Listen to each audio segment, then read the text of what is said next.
What's going on, everybody? Welcome back to another day, another week, another episode of A Daily Grind. I'm your host, 30NSG. On today's show, we got a couple of news stories for you. We're going to be talking about Avowed, had a little update. Actually, quite makes the game quite a bit better if you like playing in third person.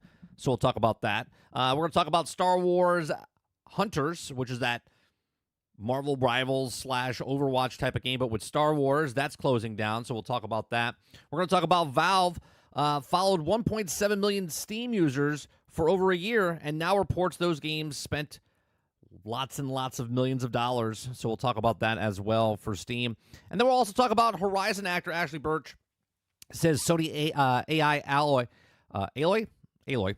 video left her feeling worried about the game performance as an art form. So we'll talk about that as well. If you guys like what I do here, we do this Monday through Thursday from 10 o'clock in the morning till noon Eastern.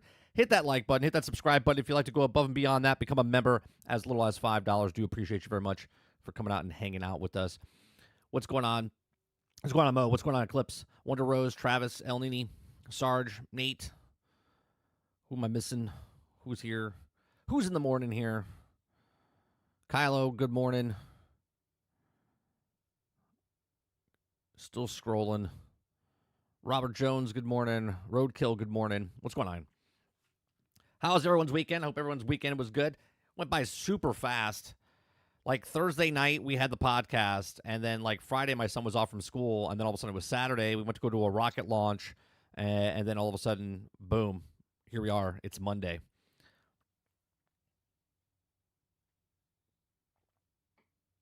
I got to see the first time. I've seen a rocket launch, like the old space shuttle, the old rocket with the space shuttle on it. I've seen a launch like that back in the day.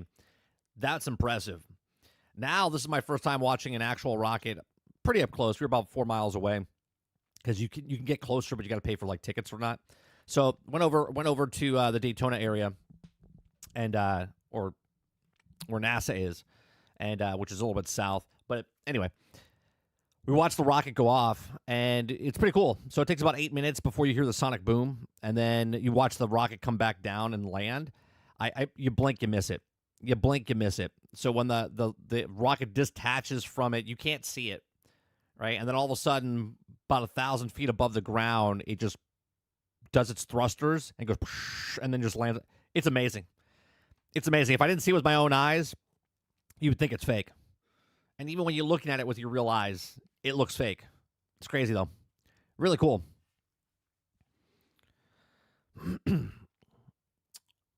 All right. We put a new video up on Nerding with 30 this weekend. It's why no one cares about Marvel's new heroes. I did a different type of format, so if you'd be so kind to go check that stuff out, let me know what you guys think, either in the comment section down below, in the Discord. Let me know what you think about trying different types of content out, see what sticks. You know what I mean? So, all right, let's start off. Let's start off with the Star Wars Hunters. Okay, Star Wars Hunters. This is that game that came out, and we were like, why? Right? It's a free-to-play game. It's a live service game. It's a Star Wars game. And now Marvel Rivals is a free-to-play game. It's a hero shooter as well, and that's doing very well for Marvel Rivals. Now, to be fair, Marvel Rivals is only about 2 months old, but doing very well. Hunters came out last year around, I think it was like April. It's almost been a full year. It was June when it came out. And I tried it when it first came out, and man, let me tell you, it was very underwhelming, very underwhelming. But let's read the article here and see what it has to say. If you guys like what I do here, we do this Monday through Thursday from 10 o'clock in the morning till noon Eastern. Hit that like button, hit that subscribe button if you'd like to go above and beyond that. Become a member as little as $5. So Star Wars Hunters is shutting down in October. Okay, Star Wars Hunters developers have officially confirmed that the game is being shut down this year. Star Wars Hunters online servers will shut down on October 1st, 2025, which is the last day of the game will be available. Now, the final content update will arrive on April 15th, 2025.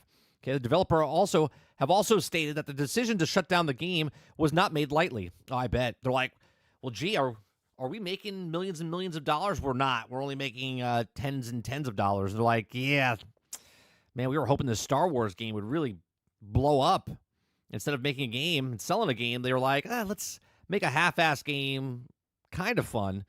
Let's not put a lot of effort into it and see what it sells for microtransactions. So it says committed to providing visibility and updates throughout the transition process. Now, the blog post about sunsetting Star Wars Hunters reveals additional information about the upcoming update. Now, on March 25th, players will observe that Season 5 will receive a 3-week extension. The developers rerun events and shop bundles from the season. During that time, the ranked season will also receive an extension, providing players more time to hit Kyber 1. Now, see, does it really matter anymore? When you're a person that's playing this game right now, right? And I'm asking you, Chad. I'm asking you. I'm asking the people that are watching this after the fact, right? When you're playing a game like this and you like it, all of a sudden they tell you now it's shutting down. Your motivation, well, at least my motivation, is 0 to none, right? I'm like, well, you're shutting down. There's no point for me to play this game any longer. Obviously, it's an online game, right? So you need other people to play the game with you. And if you don't, then it's kind of dead in the water. So now when they make an announcement like this and they tell you it's closing down in October and the last update's happening in March, you're like, well, all right, well, I'm done now. It's done. They might as well just tell you right now it's closed and they just shut it down. Again, just my thoughts. All right, the final content update for Star Wars Hunters will arrive on April 15th. The free update will be disabled in-game purchases across all platforms. The April update also adds a new supporter hunter, and the character will be playable immediately when it arrives at no cost. Additional in-game content will also be released during this update as well. Eventually on October 1st, the online servers for Star Wars Hunters will be officially shut down, and the game will no longer be accessible. So it's like, what's the point? What's the point of even playing it? In other news, Saber CCO recent comments suggest that Star Wars KOTOR Remake is still coming. Also, the developer of Star Wars Eclipse is unaffected by NetEase's restructuring. So here we are, another game that's coming out, right? And everyone says, oh man, if all these games, all these live service games are doing so well. How many live service games have we had that have closed shop and are completely gone? Okay, they haven't lasted 6 months. They haven't lasted 1 year. They're like done. We had Multiverses come out, done. Hunters come out, done. Concord come out, done. These are just the ones I could think of. Splitgate that came out, that kind of died off pretty fast. What's another one? X Defiant, okay, done. All of these competition games that come out, everyone thinks, oh yeah, it's gonna be so good. It's gonna be so good. The market is so saturated with these types of games, and because the market is the way the market is, because they're live service games, because they're free to play games, and that's how they make their money. There's not enough people. There's not enough people to fill these games up to make them feel good. Maybe on a Friday night or a Saturday night, these games are like, yeah, there's people playing. But then on a regular day, if you're a fan of the Hunters, you go on a Monday, no one's playing it. No one's playing it. Right now, Star Wars Battlefront, the Classic Collection, is basically dead. Okay? It came out, last year? About a year ago? And it's dead already. Even though it's a 20-year-old game that they re-released, the game is done. One, because it came out broke, buggy, and unfinished. And then it's dead because no one's playing on the servers anymore, right? So it's a game that you can play if you like, I guess. But if there's no one playing, then it's not really that fun. Hence why I like playing the co-op stuff in Battlefront 2, because even if there's no one in the servers, you can at least still play the game. And this is one of the leading factors of games like this, right? When you have games that are fundamentally rely on massive groups of people playing the game and no one's playing the game, then it's dead in the water. So again, you have people come and defend that live service games are so well, they're so popular, everybody wants to play them. Yeah, sure, if there's like five live service games. But when everything's a live service game and everything's a free-to-play game and everything has a microtransaction store and everything is... And on top of that, the games that they're going up against are broke, buggy, unfinished, wide-open games, MMOs. There's so many games to play, same amount of time in the day, and none of these games are going to make it. More and more games are going to get canceled. More and more studios are going to close. Why? Because they're not sustainable. But these are just my thoughts. Let me know yours in the comments section down below. Did you play Hunters? Did you like Hunters? Are you upset that Hunters is closing? And if you're playing Hunters right now, are you just done playing, or are you going to continue playing until October when the actual servers go down? Please let me know in the comment section down below. Let me know in the live chat. Please make sure you share, like, subscribe, and if you like what I do here, check out some of our other videos. Thanks for watching. All right, let me see what you guys are saying. Let's see here. Jason says, I never even heard of the Star Wars game. yeah, that's great. Yeah, no, it was there. We actually did when it came out, we watched the video on it and everything, Jason. Yeah. Right, an actual game. Kyle says, right, an actual game, the one that actually sold more than the higher review score than anything else. Aloy has also been in. How'd that Lego game go? That Lego game bombed. Eclipse says, I played the game a couple times. I don't know if it ever played with real players. I feel like it was always bots. There was people saying that it felt like bots, and they denied it. They denied it when it came out and said, no, you're playing real people. Because if you were playing bots, why would they close it? See, this is my thing. Why not just at the last hurrah here, right, Eclipse? If people like this game and there's already bots and they know there's bots in the game, like the people that made the game know there's bots, why not release it? A last hurrah, $10, $15, whatever it is. It was a free-to-play game because they had a microtransaction store. But now that the microtransaction store is done, the game is done, just let it be. Charge $10. If someone wants it, they could buy it for $10 and then continue playing it and then upgrade, level up all the characters offline. Be a smart move, right? What's the harm? What's the harm? Sarge says, shut down. What do you mean? The game is doing so well, right? What happened? Yeah, it's doing fantastic, Sarge. Roadkill says, Star Wars and Marvel killed their IP. Yeah, I talked about it a little bit in the video I made for Nerding with 30 about why the writing's so bad and what they've done to the brands because of the bad writing. Because why are you watching trailers of a game you don't like, Travis? That's not good for you. Health. Start watching stuff. Yeah, I talked to Travis about that. I was like, he likes watching stuff he doesn't like, and then bitch about people not liking stuff.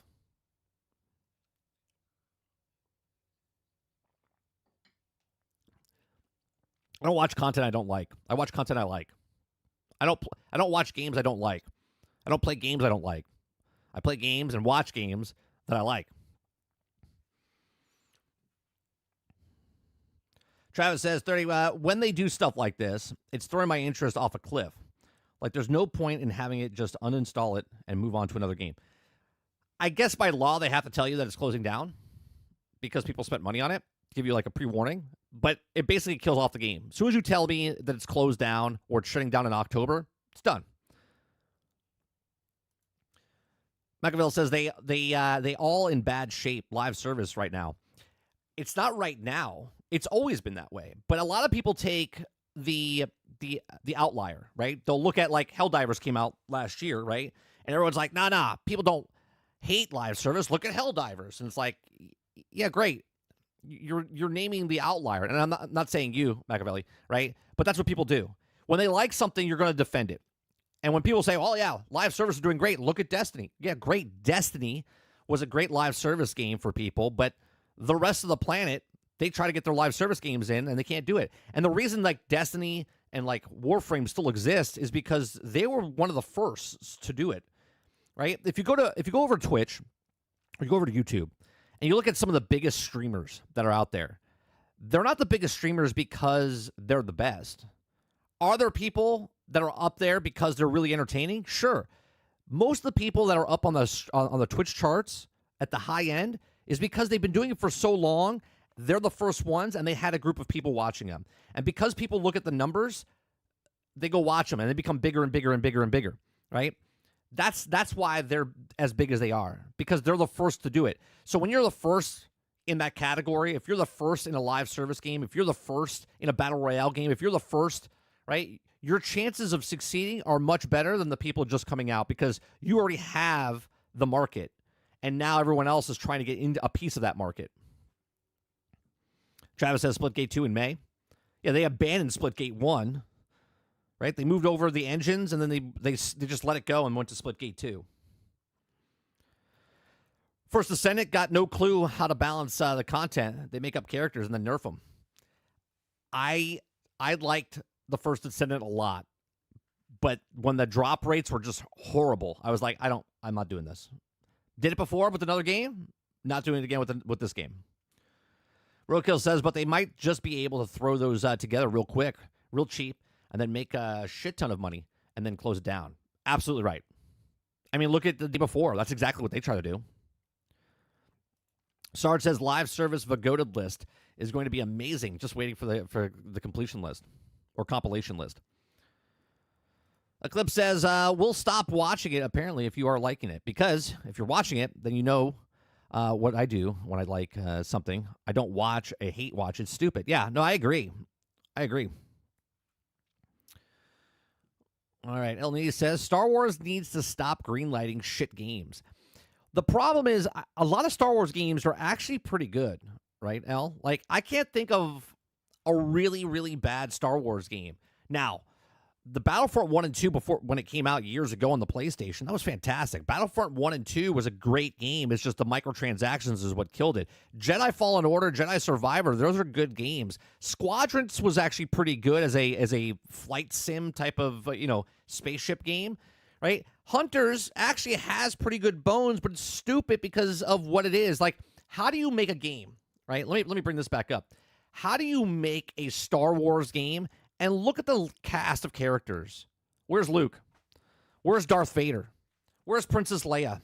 Where's Han Solo? Right? Where's Darth Maul? Right? Where's Qui-Gon? Where's Count Dooku? Where's the Emperor? How do you have a game like this but not bring in any of the actual characters in Star Wars? Now, I know people will be like, no, it's about bounty hunters. That's why it's called Star Wars Hunters. Great. Right? Is Darth Vader not a hunter? He's hunting Jedi, right? Like, are other Jedi not hunters? They're hunting Sith, right? Like, come on. How do you make a Star Wars game the most least interesting? I shouldn't say most. Like, the most least interesting Star Wars game you could possibly make. They're like, hey, you know what they really want to play as? They want to play as the Jawas. They want to play as the Jawas and Ewoks. It's going to be great. Like, what are we talking about? Kyle says, what's Hunters? Hunters was a hero shooter, is what it was. It was a 4v4, I believe, hero shooter. Silver says, Splitgate 2 Alpha was a big disappointment. Why was it a big disappointment? Was it not as good as Splitgate 1? Because people love Splitgate 1. It was like Portal meets Destiny, right? That's the way people describe? No, not Portal meets Destiny.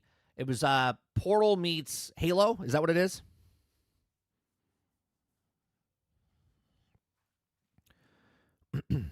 This is the first I'm hearing of Star Wars Hunters. This was a free-to-play game. It was on the Switch and PC, right? Switch and PC.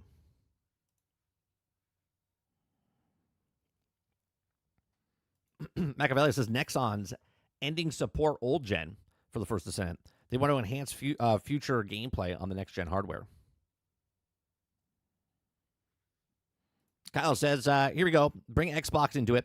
I just said a real Horizon. Oh yeah, people do that, Kylo. If you're going back and forth, yeah, it's the first thing. If you talk bad about my box, I'm gonna make fun of the other box just because I can't defend.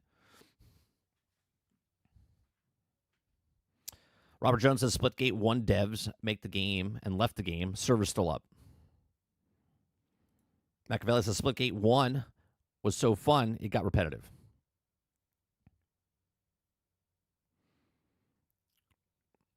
KOTOR remake, yeah, it's supposedly still in development. Kyle says, give me a young Padawan, Qui-Gon, Master Count Dooku game. Oh, that'd be great, wouldn't it? I would love a series or a movie on Qui-Gon and Count Dooku. Silver says, Splitgate 1 felt like Halo meets Portal. Splitgate 2 felt like an esports shooter. It lost whatever magic it first one had because they were chasing the money. Right? Chasing the money.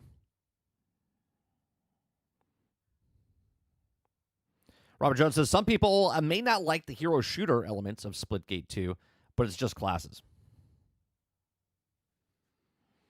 Yeah, I don't know. It's just crazy to me that yet another yet another live service, yet another hero shooter. Again, look at this, right? You can come out with Marvel Rivals, which is a hero shooter. It's an Overwatch clone. You can make an Overwatch clone for Star Wars. Doesn't mean it'll be successful. It's got to be fun. It's got to be there's got to be a reason people want to come back and play it. Right now, Marvel's is still strong. Right, Marvel Rivals here. Let me go to. Let's go to the Steam charts real fast. See what the player count is.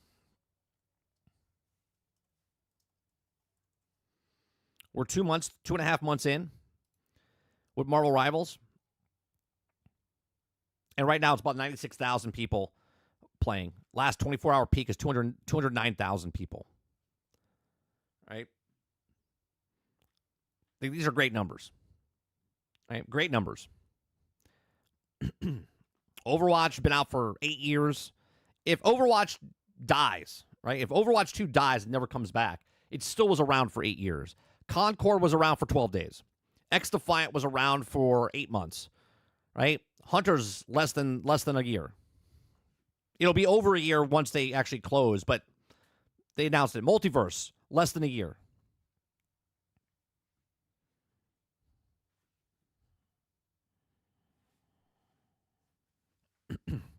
What's going on, Rowick? Rowick says, next month, there's too many ARPGs releasing. Their updates are too close together. Yeah, we talked about that, about 2 weeks ago? Force Gaming was talking about how many ARPGs were coming out, and he showed, I think, like 15 or 15? Yeah, about 15 or different 20 games or something like that in one video. And I would say about 7 to 10 of them all look the same. Like, if you didn't know he was talking about different games and you just showed videos, you wouldn't know if it was Diablo or Path of Exile or whatever. They all kind of look similar. There was one that looked like it was like a Viking theme, not a Viking theme, Rome, like a Rome theme.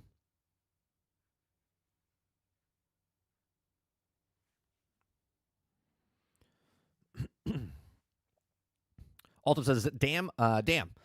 Live services are dying left and right. It feels like there are also not enough people to support the market, which is weird because there's 1.8 billion PC gamers.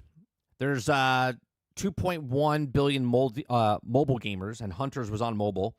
There's 350 million console gamers, right? So all done, there's like 3 billion gamers out there. And yet, not enough people are coming to play multiplayer, right? Or multiplayer or competitive shooters, which is funny because everyone's like, no, you have to have PvP in the game for the game to survive. And yet, more and more PvP games are dying left and right because there's just not enough people, right? Here, so let's say there's 1 million people playing a PvP shooter.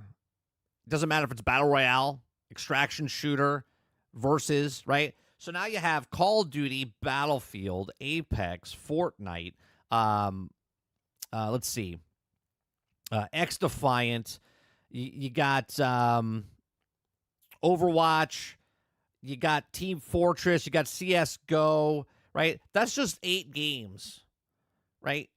Now, if you split 1 million people over 8 games, that's a pretty healthy player base, right?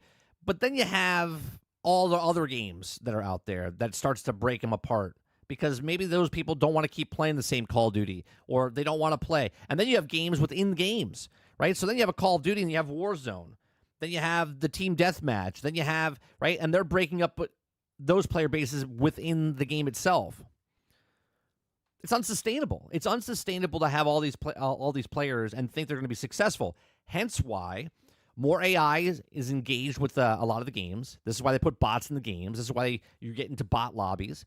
This is why they put bots in the game to make it look like they're selling the cosmetics. So you're going up against bots, the new cosmetics or the new weapons in Call of Duty. The patents are there. Okay? This is why you're going up against other things where you go up in a game and all of a sudden you're playing a bot. Halo does it. Apex does it. Fortnite does it. They all do it. It's to make you feel like you're going up against people. Jason says Star Wars needs to go away for a long time, reset because it has a total empathy of the franchise now. I think if they make a good game, and I stand by this, Jason, in the video that I talk about, we do not hate, right, bad movies because of characters, like of the color of their skin. We hate because of the writing, the bad writing. In gaming, if you have a good game, regardless if it's a franchise known or not known, we had a big problem back in the 80s and 90s about games that came out that were linked to movies or whatnot, and they were bad because they were just bad video game movies, bad adaptations. Same with movies from video games. They were bad adaptations of video games, right? Now that's getting much better because they're making good writing or good games. They're making good games. Regardless if it's Star Wars or Star Trek, it could be good.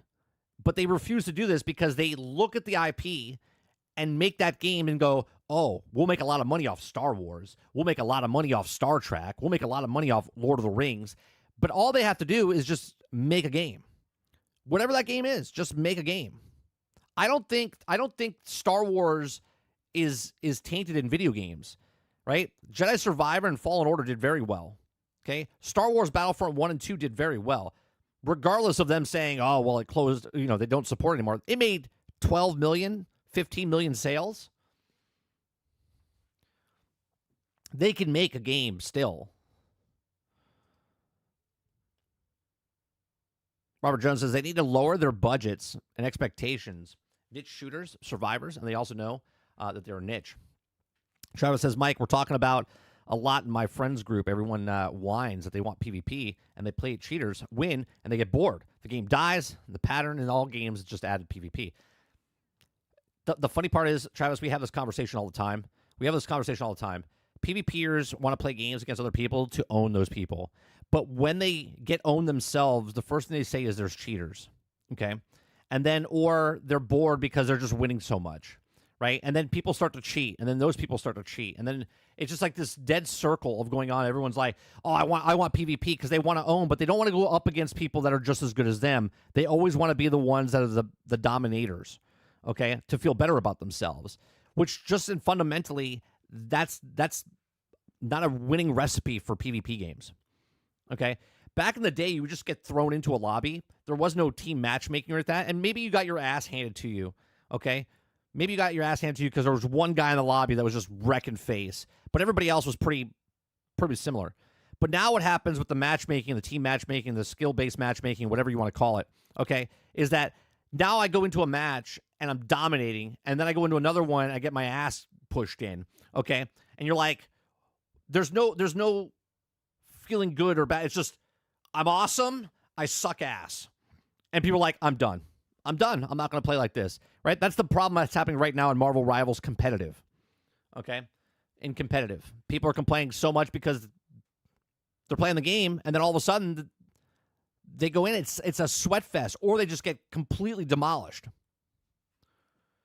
right? People don't like to sweat when they play, even though competitive. I love close games. That's the best type of game, right? Because then you know you're on equal terms. But that's not what happens.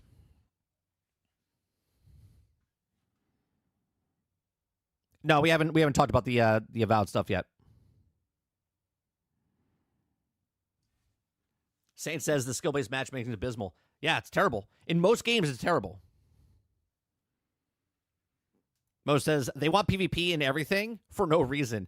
Yeah, if you put PvP, if it's just a PvP-driven game, people will play it and they'll get bored of it. And this is why the next PvP game that comes out, everyone's like, "Oh, did you see that new PvP game?" And they move over here, right? They move to the next one, and then they move to the next one, and they move to the next one, and then when they're all bored and done, they go back to the same old, the tried and true, right? When you make a game, you have to ask yourself, why is someone going to leave this game to come to my game? And if your game doesn't bring anything to the table, they're not. They're not. This is why the same people play the same 7 games over and over. Fortnite, COD, Minecraft, right? It's the same games because those are tried and true. These are games that have been made and sold.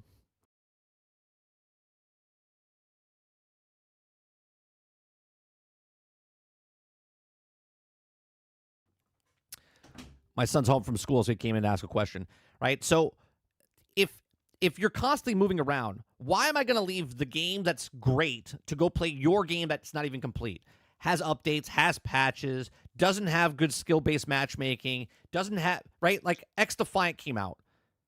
The net code was absolute ass.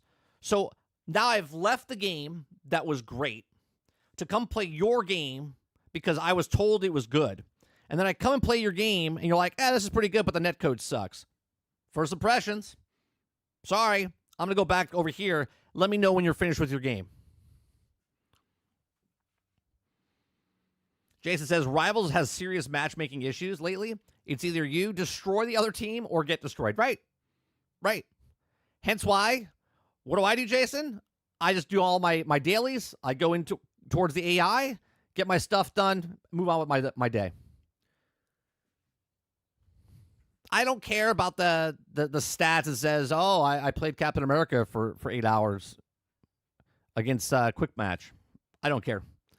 I'm like, I want to play the game. I want to have fun. I'm going to go into AI, play the AI matches, have fun, wreck the AI, move on with my day.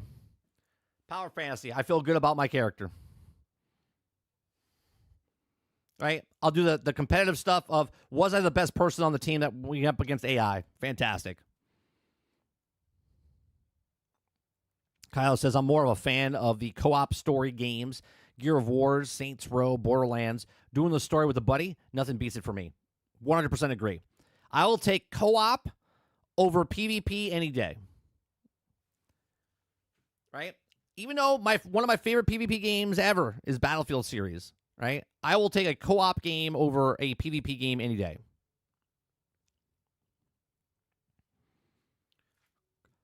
Crowded House says, anyone try Fragpunk? That game is probably going to be done within a year.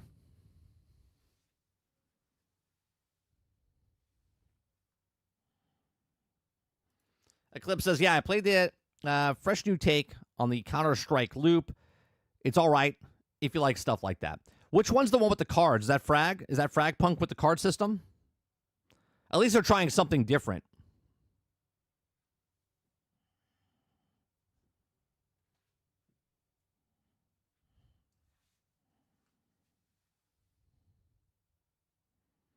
Jason says, personally, I got to get off Quick Match and go back to competitive. I was having better experience there.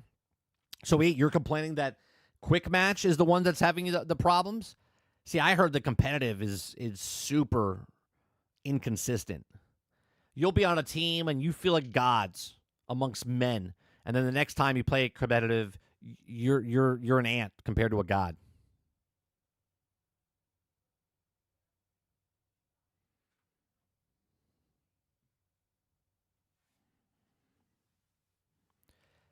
Crowd says, this is why I still like Destiny. It scratches the co-op itch. This is why we played Destiny. I only played the PvP in Destiny because I had to. You had to. You had your dailies and weeklies that you had to do to get more of the coins or the currency to use to get the weapons, right? That whole fundamental thing is just dumb, in my opinion. If you have to make a game mode and force people to go into a game mode that people don't want to play, just to fill it so the people that are playing feel better about themselves because they feel like they're gods amongst men, okay, is just a bad business model, okay? You're like, these people that are really good at PvP have no one to play against, so let's feed these people in the PvE into the game so these people want to play and feel awesome against these guys. And then these people are like, I don't care. I just want to play the game, right? You might get a couple of small percentage of these people that come in from PvE or co-op because they have to do the missions, get excited to be like, you know what? I'm going to get better at PvP. But it doesn't really matter. It doesn't really matter.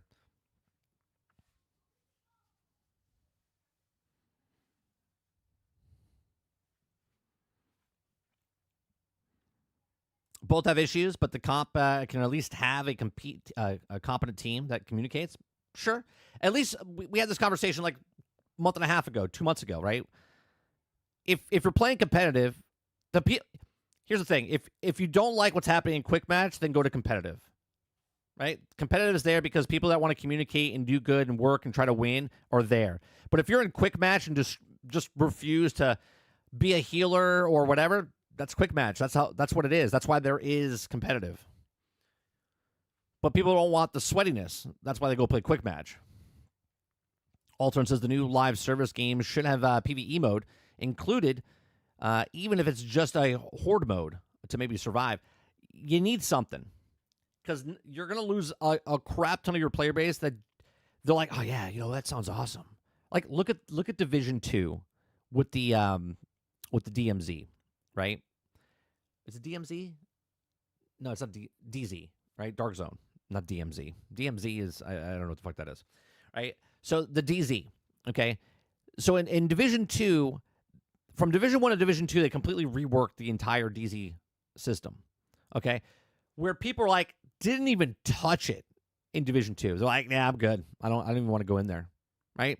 They don't care. Fundamentally, they're like, I don't give a shit anything about this system. More people did the raids. More people did the other stuff. They did not care about the DZ. Why? Because there's people that just want to shit on other people. They're constantly overpowered. And when you walk through the door, you're dead, right? And these people that are in there just shooting the people coming through the door don't want to compete.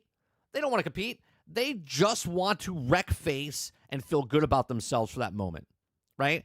So as they do that, instead of letting people come in, gear up, and then have an actual fight, they don't want that. They want to destroy them as fast as possible, so these people never come through the door. They never come. It's a great metaphor, right? The people that want to play PvP games think they're awesome, but they're really not. They literally went through the hazing process to get to a certain point to be awesome. Now they're overpowered, OP, right? And now they're just picking on the little kids. And the little kids that are coming in, or the whatever you want to call them, little kids, little adults, whatever, right? They come in just to play the game, have fun. They're getting shit on. They're like, I'm not going to do that. So then what happens is those people never come back in the dark zone. So then these people are only fighting a small group of people, right? And then they get upset because this person outdid them, and they're like, this is stupid. We're just fighting the same two guys over and over again. This is not fun, right? And it's like this mentality, and they're like, I'm bored of this. So then they go play a different game. And the whole pattern starts over again.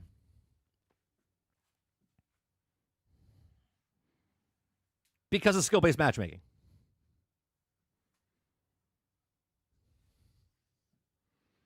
Oh, of course, L. Right? Skill-based matchmaking. There was no skill-based matchmaking back in the day. You join a match with a bunch of random people, and just like if you went out on a playground, okay, and you wanted to play a game of soccer or baseball, one of the kids in that group is going to succeed over everybody else just because he's got raw talent, or she's got raw talent, and she's going to be better at running, or she's going to be better at hitting, or he's going to be better at, you know what I mean? That's what it was. That's how it was before when you played video games. But now they've changed it to where they try to make people, where there is no person that's leading the charge. It's, let's put everyone together that's the same. And they're like, well, I can't win. I don't want to sweat. I just want to have a good time. And people start leaving.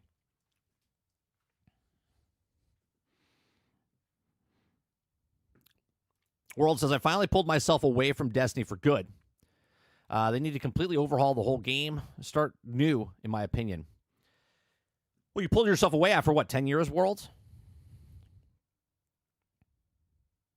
Travis says, Mike, I mean, look at Space Marines 2. Not many people play PvP, but almost PvE. You also almost never have to wait for a party. Of course, right? Of course.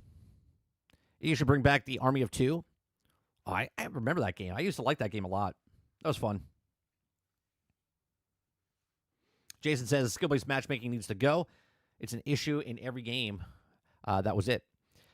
Or that has it, yeah. Another problem is, now that they're adding bots, now that they're adding cosmetics, now that they're adding guns, and now they're trying to do like a microtransaction store, that breaks the entire process down as well, Jason.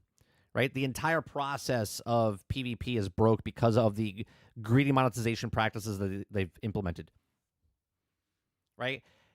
The issue is not to put skill-based matchmaking in for you. It's for them to see who they can...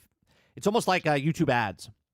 They can hone in on who sucks at the game, right? They can hone in on who likes what product, right? They know your age. They know where you live. They know what gender you are, right? And they could take those ads and put it towards you, okay, 100%, and really hone in.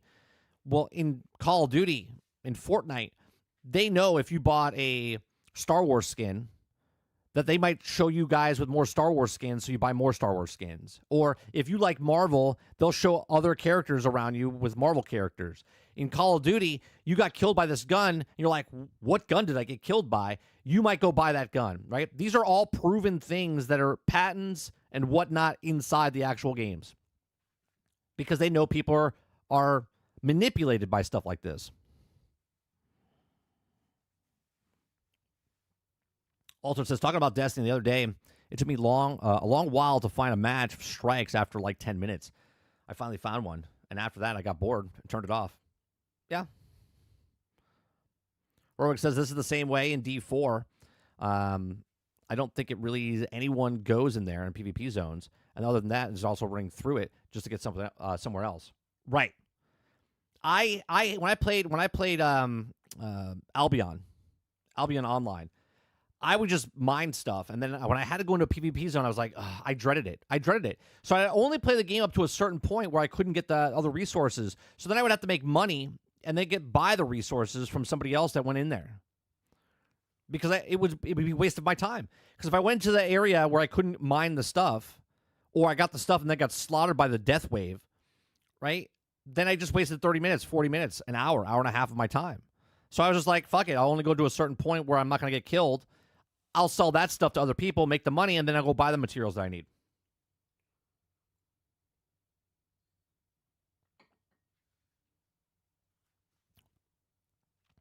Ron says, I wish I could play as a bot. I think you are a bot, though, Ron. Aren't you? You're a bot. Let's see. Eclipse says, yeah, but that's like saying Halo and Gears and Call of Duty is a PvE game, and you can play it like that. But most people don't, because it's a PvE is good. You'd be surprised how many more people play on PvE stuff than the PvP stuff. The thing is, you can't really... You can't measure it, right? This used to be a conversation all the time in Destiny. People used to say more people played PvP than played PvE. And I was like, no. What keeps that game alive is the PvE. The strikes and everything was the PvE in Destiny kept it alive. But everyone's like, no, it's the PvP. Meanwhile, PvP guys complained the entire time. The entire time. So much so, if PvP was so good, then why did Destiny abandon it? Right? Now, I'm not saying that compared to Halo and whatnot, but there's more people playing PvE type stuff than they are PvP. So as there was an option in Call of Duty to play the that one's called the D. Is it called the DZ or is it DMZ? Which is the one in Call of Duty? I don't really play it much, but there was Warzone, which is just an all-out battle royale type of thing, right? There's the PvP, capture the flag, team deathmatch, but as soon as they put a PvPvE mode, lots of people went into that mode. Why? So they can feel dominant, get the stuff, not waste their time.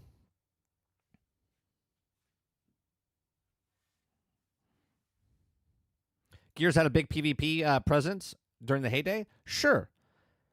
At the heyday, how many other games were out there, though, Sarge? You're talking 15, 20 years ago. What's going on, Haley?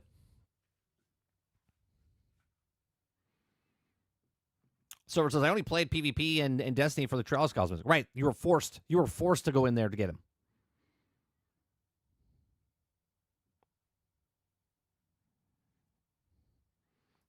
Imagine with a straight face saying that you enjoyed Crucible more than the raids. Yeah, more people played PvE and Destiny, for Destiny specifically. So it says, I didn't realize that Rivals had AI mode that does your dailies progress. Does that also mean Battle Pass progress? Yeah, everything. Everything. You could do, as long as you do your dailies, weeklies, and stuff, you could take all that currency that you get, and you can get the Battle Pass. I've done the entire Battle Pass against bots.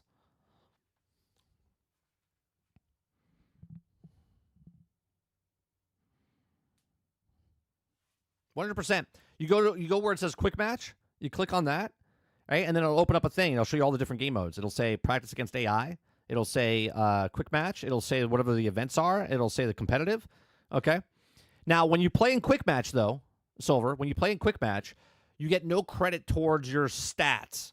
So if you play 10 hours with Captain America in Quick Match, it won't count as 10 hours. So you won't get the achievements and stuff like that within the, leveling up the character if you want that type of stuff. Okay? But if you don't care about that stuff, then you just play it. So much easier. Right? And you could change the difficulty. If you don't want a pushover mode, you could change the difficulty level of the bots. There's easy, medium, and hard. And you'll find people in all those matches. And if it doesn't fill, it fills your team with bots. So you could be the only real person on your team because a lot of people don't play on hard mode. But if you're on hard mode, you might be the only person. Everybody on your team is bots, and everyone on the other team is bots. And you're just playing. Just leveling up your battle pass, getting your dailies done, getting your weeklies done.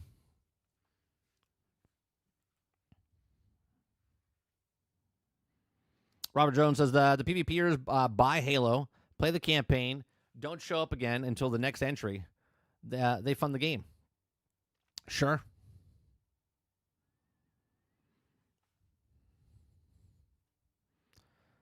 Is that the game setting? Pushover mode? Chavez says, 30, I got a good question. Is live service and PvP a trend? Like how in the 2000s we had all those generic brown shooters, or is it other words, the future? Do you think that PvP will have been just a trend? No, it's different. There's so many people that played, let's say a 12-year-old, 14-year-old started playing Halo back in the day. They loved Halo so much, right? They played Call of Duty. They loved Call of Duty so much. Now they're getting older. They're like, man, I loved Halo back in the day. I love Call of Duty back in the game. I'm gonna make my own game. So they start making their game. So now instead of 2-3 games that people were playing, now there's 5 to 8 games that people are playing. And then from those people playing those games going, oh man, I love Splitgate, or I loved Halo, or I love Gears, right? Now those people grow up and now there's still those 8 games. Okay, but now there's another 8 games, and exponentially gets more and more. So now you have 16 shooters. Then you have 32 shooters. You have 14 live service games, right? It gets so many. Look at what I forget who said it up above, but the ARPGs. There's so many ARPGs coming out this year. There was nothing. There was nothing for years. So much so that there was Diablo 2, and then nothing. And then Path of Exile was like, well, we want more Diablo. So they made Diablo 2, basically. Okay? And now here we are later. We're in from 2020 to 2025. There's like 17 ARPGs coming out. They're either out now or are coming out. And they all look very similar to each other. Right? Because people see it and go, I want to make a game like that. They get motivated. Like, I can make a better game than that, right? And they just keep getting more and more and more. Well, now there's more people playing games. There's more people making games. There's more studios making games, but there's still the exact same amount of time in your day. There's been 24 hours when you were a kid, and there's 24 hours right now, right? There's not enough time to play all these games, and there's a shit ton of games. 19,000 games came out on PC last year, right? And then the problem with that is there's plenty of people to play your game, but now you're in production for, 3 years. But but in the 3 years, you were in early access for 2 of those 3. Now people have been playing your game, right? It's not even out yet. But they were in early access and they help you make your game. So now, even because you're in early access, you're in the market now because you're competing against games that are either been out and successful, and they have patches, and they're getting better and better, and you're still in early access, or you're in alpha, and you're in beta. And by the time your game gets released, people are done with your game. Why? Because they liked it that it was an independent game. They liked that it was a small game. They're like, this is a really cool game. They saw what it was. They either got in it for free, or they paid $10, they paid $30. But now, 3 years later, there's another game that came out, either actually came out, or another early access game. So not only are you competing with games that are released, but you're competing against early access. You're competing against alphas. You're competing against betas. You're competing against free-to-play. You're competing against... It's ridiculous. There's not enough. There's not enough time, not enough player base, and then these budgets of these games rise and rise and rise.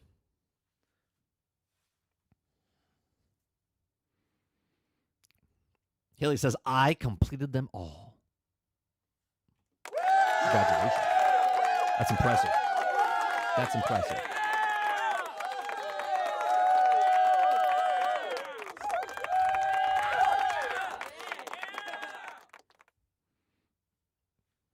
Titan Quest 2, Dragonkin is the only ARPG I care about right now. Until the next one, and the next one, and the next one.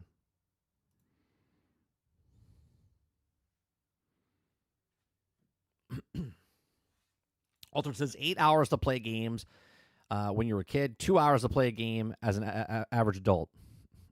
I would say the average adult doesn't even have 2 hours a day. I would say three to five a week for the average gamer. That's for the majority of the people that are playing games now. Uninterrupted, by the way. Uninterrupted.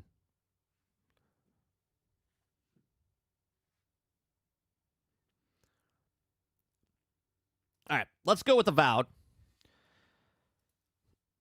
The next thing is Avowed update. Oh, sorry. Avowed update brings more bug fixes and third-person field of view sliders to the Xbox RPG, while a roadmap is coming soon. Now, I'm about 40 hours into Avowed. Okay, I'm about 40, a little bit over 40 hours. I haven't really had any major issues with the game as far as bugs, glitches, anything like that. I've fallen through a couple rocks maybe, but I've also jumped on rocks I wasn't supposed to be at. But for the most part, I'm enjoying the game, right? So Obsidian Entertainment is promising a roadmap for Avowed with details on what's coming for it in the latest role-playing game. Now, I did update it this weekend and played it this weekend. And let me tell you, the third-person field of view slider, it's fantastic. Feels much better now in third person than it did before. Okay, if you guys like what I do here, we do this Monday through Thursday. We talk about news stories, give you my thoughts and opinions on this. We have a conversation and chat. If you like it, hit that like button, hit that subscribe button. If you'd like to go above and beyond that, become a member as little as $5. All right, so another update has arrived for Obsidian Entertainment Avowed, bringing more bug fixes and improvements to the recently launched role-playing game. Here's also another reason. Never get a game on day one, because here we are a month later, and they're still making fixes for the game, and if you wait, you'll actually have the better version of the game, because right now there's people that beat the game. They beat the game, and now there's better things they've added to the game, right? People complain. We watched Skill Up. He was talking about you don't have enough skill points in the game by the time you're at the end of the game, right? There's so many things left open. He said they should add more points. Well, guess what? They added more points. Now, I'm 40 hours in, and they actually gave me extra points to put towards my skills, right? So I'm more powerful than they were or anybody else that already did the playthrough. So in addition to fixing the number of errors that could also potentially occur in different quests, patch 1.3.0 adds a field of view slider for third-person mode, letting players further adjust their visual perimeters. This is super nice. So the field of view slider that was in Avowed before was like super way back, right? So much so that you saw the feet and like sliding, and it felt a little weird. Now you can push the slider, and it's like about like I guess about what you see me here as like a waist high. Okay, and it's over the shoulder, and it's nice and close. So now when you get the gun out, or it feels much better when you're hitting people with the sword or the axe. Much better, right? It doesn't feel awkward anymore. Okay, and you can adjust that as super wide as back as you want, or nice and up close. Okay. Looking ahead, Obsidian is also putting together a roadmap in the next few weeks to share what else the studio has planned in the game in 2025. Below, you can also find extensive patch notes, but beware that there's also some light story spoilers. Okay, so the community request features, a player will now receive an additional talent point at levels 5, 10, 15, and 20. I'm level 20 now. 25 and 30. Players will have save files past those levels will receive additional points, right? But if you're already done with the game, you're not going back. You have to start over again. Okay? So you were less powered than people that waited. High contrast documents, new options increase font size, and applies bold styling on all document tutorials and also game pop-outs and Ledger Quest tab. A walk toggle players use also using mouse and keyboard can now toggle between walking and running. The HUD customization, HUD toggle keybound, and new keybinds, default backslash hides a HUD elements for cleaner screenshots. HUD opacity sliders adjust transparency of HUD to preference. Camera and compass options, the third-person field of view slider added a graphic setting. Static compass options, also players can now lock the compass in ways of north instead of rotating. Controller and input improvements, full support for customizing your controller keybinds. Crash and major issues, got some stability fixes and whatnot. Give me 1 second.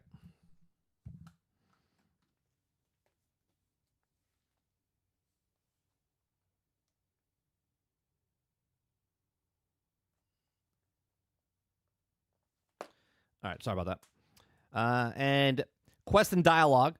Quest progression fixes. A quest available icon Ranger no longer appears after the quest becomes inaccessible. So they've done some. I'm not going to read all these. In the quests now, these are all fixed. NPC conversation adjustments have been put in. System and gameplay, combat and enemy behavior. The arrow decals improve, more visible. Performance mode and wasteland counter quest. Pistols now hit targets more reliably. Remember what I was saying? I said, this is so weird. I'm like shooting and I'm missing. Okay?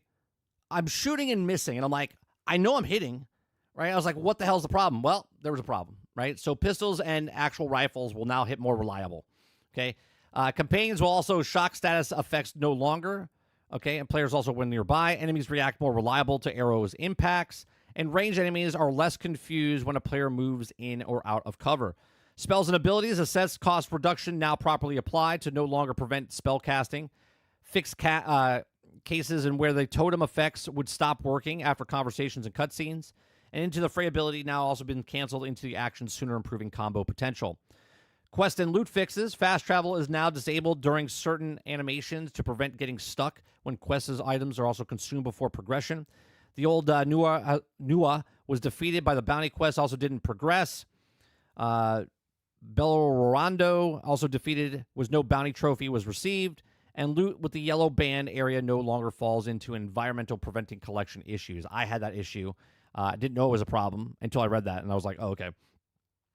You got controller performance. Mouse 4 out of 5 buttons can now be bound for action. Optimized elemental accumulation effects. Better performance. Optimized spiritual visuals. Improved performance. Reducing voiceover volume.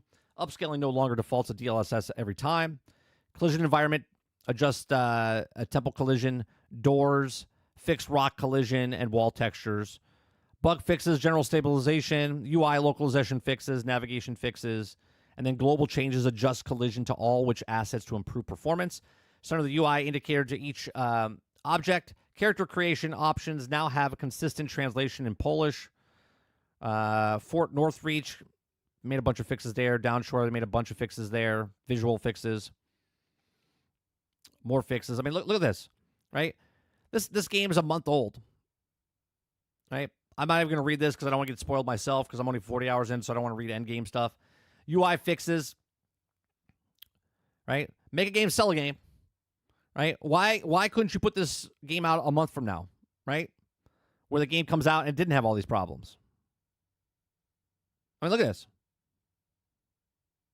These are all fixes. Animation improvements. Right? These are miscellaneous now. Right? So now we get down to what's coming in the roadmap for Avowed.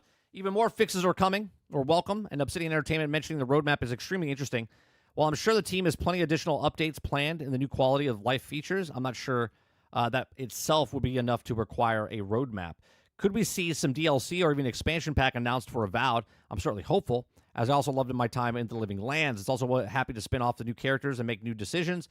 Having a bit more explore would also be just fine by me. Now, again, I haven't finished the game, so I don't know how the game ends.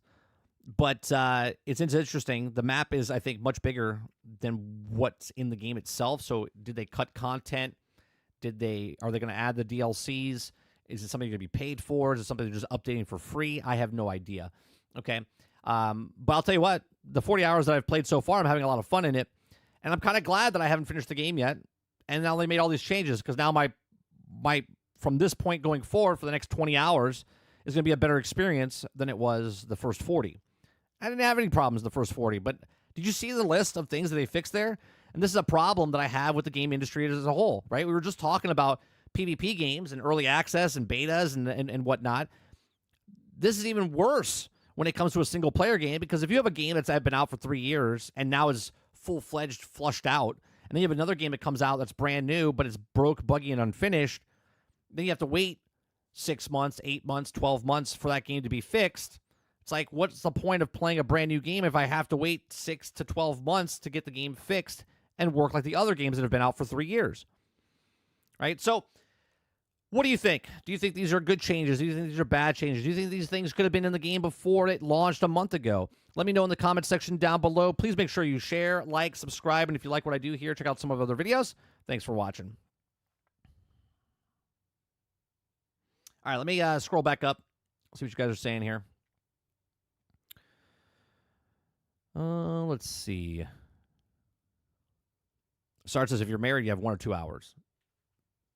Maybe a day. Maybe. Robert Jones says 3 and 5 uninterrupted is me right now. That's it, Jones. That's it.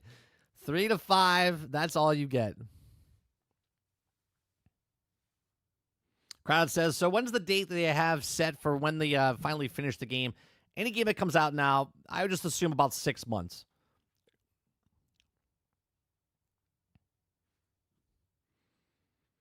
Gaming Fire says, I'm hyped to get a PlayStation 5. I'm canceling Xbox Game Pass. It's disappointing. I was hoping more quality games. Dustin, I think it's funny. I think it's funny, right? That's the same. That's Dustin, right? Gaming Fire. I'm confused by all your names. You play so many games. I would love to know how many games you've completed, because it's impossible all the games you play that you've completed 80% of those.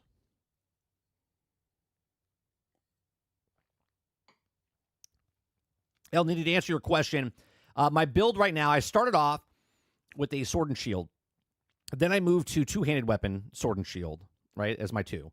Then I found a spear. I was using sword and shield and spear. Then I found a two-handed bleed sword. And now, for the last, I want to say, 15 hours, I've been using rifle, and I've been using axe. I have a poison axe. They're both maxed to just below legendary, right? So I've been using gun. I'm doing massive damage with my gun.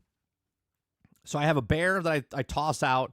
I have my gun for long range, and then I get in close with the poison axe. And my gun, I think, has fire on it, and I think it does a little bit of bleed damage, if I'm not mistaken. Eclipse says, yeah, that's awesome. I don't really play the games like this in third person, but I have a friend that does and enjoys it for sure. It's really good now. I played yesterday for about an hour, and I played all in third person, like up close third person, so you just over the shoulder. It feels much, much better. Crowd says, this is such a facepalm. They're literally finishing the game as we speak. I mean, that's not just this game, though, House. There's so many games like this. And I'm not saying that's norm, but that is the norm now. Sell a game, then fix the game. That's right, I'll turn. Player says, 30, I standard fare, even if the game winners, Elden Ring and Baldur's Gate 3 had thousands of fixes after launch. Right? And that's wrong. That should not be the standard, player. You know what I mean? That should not be the standard. Make a game, sell a game. Do all your fixes before it comes out, not a month, not 3 months, not 6 months afterwards.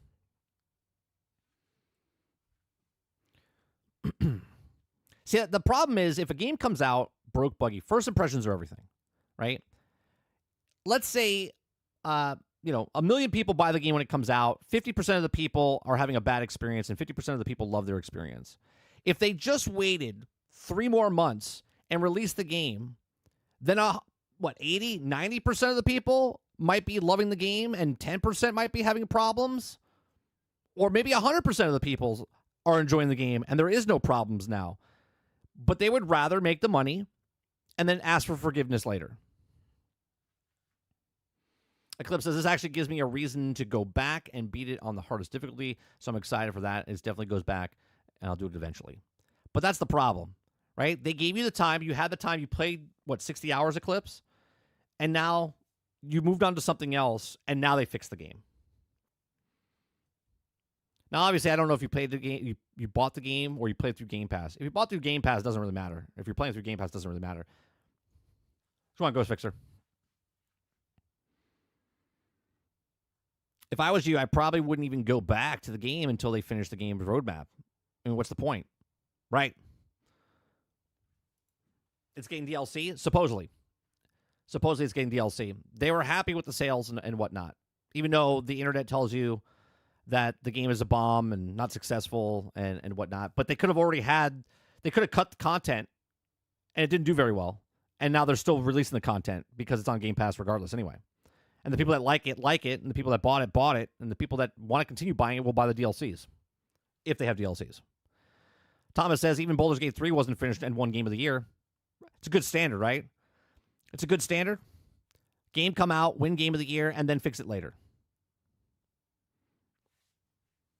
One of the best-selling games of all time, Cyberpunk 2077, broke for 3 years. Everyone's okay with it. Roic says, the field of view in third person should have been in at the beginning. I couldn't play in third person when it came out. Yep, now you can. But your first impressions, Warwick, you're probably like, I don't want to go back.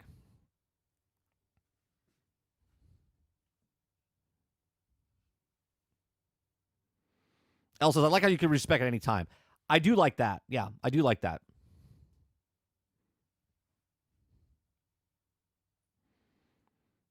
You dual wheel with some magic and on the side. I want to go play magic. I'm thinking I might just spend the gold, spec out magic to see how it is, and if I don't like it, maybe I'll finish the game out as magic. But if not, maybe I'll go back and I'll respec again and then put back the stuff I want. Okuda Papa says it's an Xbox game, 50% or more will still hate on it. Sure, but I'm not even talking about fanboys or not fanboys, Okuda Papa. I'm talking about standard game industry should finish a game and put it out.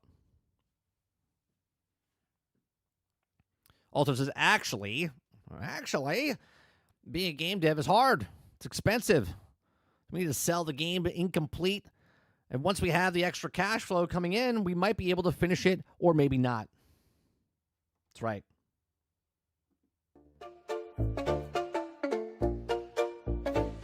Tim Kaine walks in with a question so bold. Do gamers know what they want? He's told. The crowd says yes, but then starts to fight. Tim shakes his head. Yeah, that sounds about right. Tell me what's good, not what's gone wrong. If you just complain, the list gets too long. You say, this sucks, but what do you mean?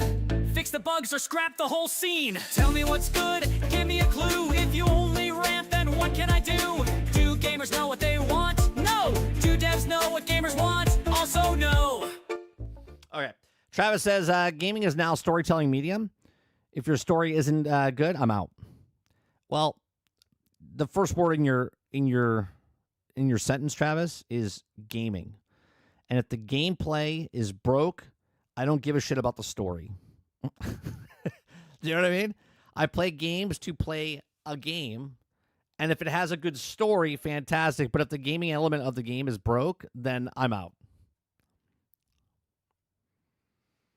Or just keep using your busted ass gun. I mean, it's not busted. It's what the game is and what I've updated. See, that's what's good about this game is that I actually had a choice to upgrade the thing I wanted to update. I did the exploration. I found the resources I need, and I upgraded the gun, and maybe I'm overpowered. Oh, well. I got to make that choice. It's not broke. That's the fundamental part of the game. I upgraded it.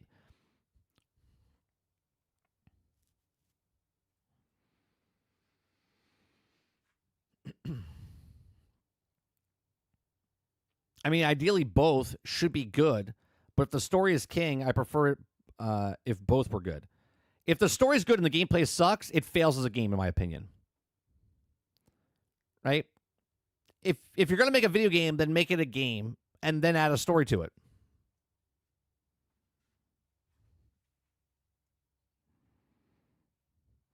Elente says it's one of those pick 2 out of 3 triangle story mechanics or graphics. You can only pick 2, never all 3, except in some cases. Yeah, it's like, do you spend a lot of money? Do you make a game or do you make a story? Well, you can make a game and a story, but it's going to be cheap. Or if it's super expensive and you can add the story, but the gameplay is going to suck, right? You can never have the 3. You can play games for good gameplay or story. I play games because I want to use my Nicki Minaj skin with the monkey glove to kill my enemies, and we are not the same. I can't even take you seriously, Altern. That you're like, the only thing I want is Nicki Minaj wearing a monkey glove, killing people. That's a perfect game. I can't even take you seriously with that. Crowded House says, I think it all comes down to mismanagement. Investors want to return on the investment. Dev cycles are taking too long because of the bad management, and investors don't care and they want their money. I would say that's pretty spot on, House. Yeah. Upper management for most of these games is the reason that these games come out incomplete. Not because of the devs, because of upper management pushing them out the door because they have to make it. Because at the end of the day, they don't care. Because how many of you actually watch the credits? How many of you actually know the people that are working on the actual game? Like 2% of you? Okay? So you're not going to know. You're going to know the main guys like Todd Howard or, Neil Druckmann, okay? But you're not going to know all the people that are on the game. Player says people only hate on if it's exclusive. If Avowed was on PlayStation day one, a lot of controversy wouldn't be there. Sure. I mean, Starfield right now is coming to PlayStation, supposedly, right? There was a leak about some sort of decal for the ship. It has a PlayStation 5 logo or PlayStation logo. And people are like, oh, yeah, Starfield's coming to PlayStation. Even if it does, what about if it comes 2 years after it came out for Xbox? Is that a bad thing? No. But when it comes over to PlayStation, man, will it speak volumes if the PlayStation people that hate on Starfield when it came out, but yet all these PlayStation people buy it, see if it does well on PlayStation, because that'll be the real sign, right? That'll be the real sign.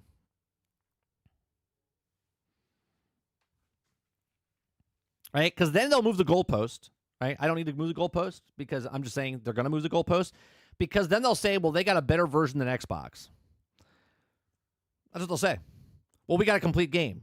Which wouldn't be wrong, because after 2 years, all the different changes and fixes and stuff and mods they put in, it would be a better game when it comes out on PlayStation 2 years after the fact.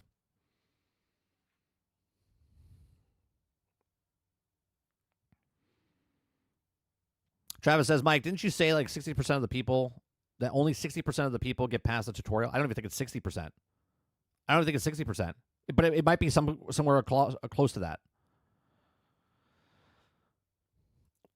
El Dente says, I don't know the people, but I remember you telling me that there's a time to shine, and now I watch it because I want to play respect to them. Starfield, PlayStation, woo! Time still not to care because I just don't have that much interest as I do Outer Worlds 2. But the fact that it's there for you to play, Travis, and you can play it, which I think it should be. Ron Slusher says, I actually like Starfield, and I usually hate everything. It's bold of you, Ron. Look, I put 200 plus hours into Starfield. I think, was it the perfect game? No, but it's a Bethesda game, and I like Bethesda games. I wasn't disappointed in any way, except for the main story. The main story was the most down, like, the most disappointing thing, but I wasn't disappointed in it. It was just the worst thing in the game. The side quests were fantastic. The side missions were fantastic. The main story, and that the one gameplay mechanic that I hate inside that game is flying into the thing to get the powers. The dumbest thing ever. Whoever came up with that should be fired. I mean that. Whoever came up, and if it was Todd Howard himself that came up with it, Todd should step down. If he made the part where you're flying through the thing, okay, there's only one thing worse than that, okay, because you got to do that 25 times. You got to do that 25 times. There's only one thing worse than that. Do you guys know what's worse than doing this 25 times and flying around to get those things where the little gyroscope was? What's the worst thing a recent game that came out? What's worse than that? Doing the same thing repetitively over and over and over and over and over. I know. If you guys think about it really hard, you'll come up with it. What game was worse for the most repetitive thing, the stupidest thing you could have done in a video game? No, in a game, El Dente. I don't. But what are you talking about? That's right, Eclipse. That's right. Suicide Squad, Brainiac 13 times. Okay? That is the dumbest thing ever. Right? That is the dumbest thing ever.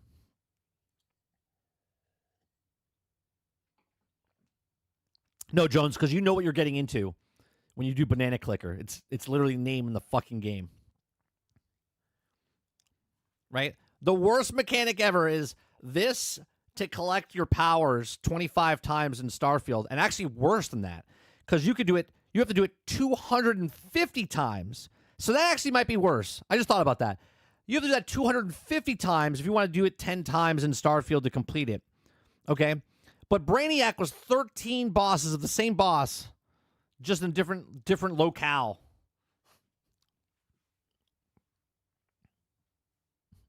Amazing. Amazing.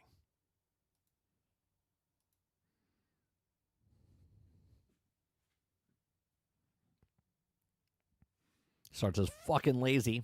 Player says that sounds a lot like Skyrim. Side quest, fantastic. Main story, man. Yeah. If you look, everyone plays games differently, but if you take a Bethesda game and play everything, in Fallout, if you play the main story, you're going to beat it in 2 seconds. You're going to be disappointed. But if you play the game and live in that world, right? Like I'm enjoying Avowed because I'm not doing the main story. I'm doing all the other things in the game. I'm exploring the map. I'm enjoying the game more than someone else would that's just doing the main story. I know there's a lot of people that give reviews only do the main stories of these things. And then they're like, it's a 7 out of 10. It's a 6.5 out of 10, whatever it is, right?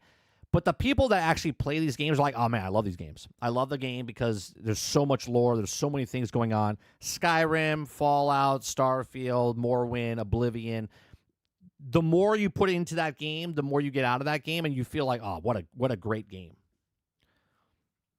Right? That's a Bethesda game. Everyone thinks about the jank and stuff like that, but the people that actually play these games, they like it because of the story, the world building, all that stuff.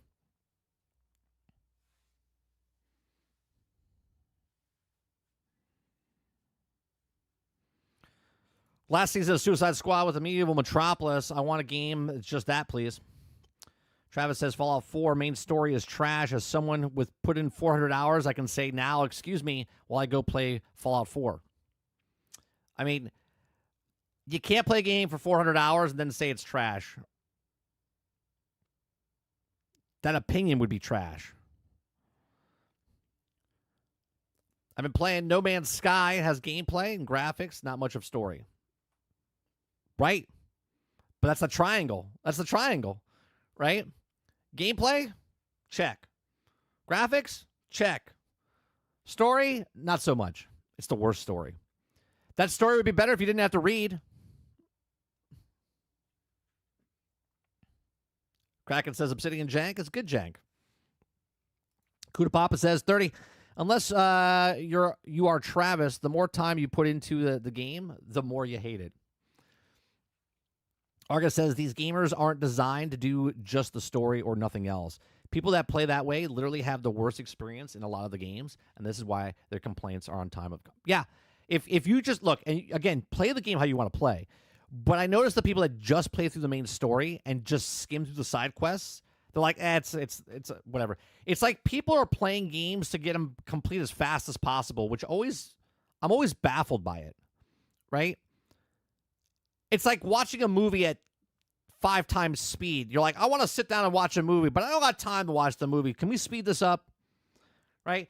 I'm going to a football game. Can we just speed it up? I don't want to watch the entire thing. It's like, let's just slow down a little bit. Right? Enjoy something. Hey, I would love to eat this food, but can you just put it in a blender so I can drink it, please? It's like, what? Like, just slow down. Take a deep breath and just enjoy what you're playing. I gotta get through this game. I gotta get through this game because I gotta play the next game. It's like, all right, well.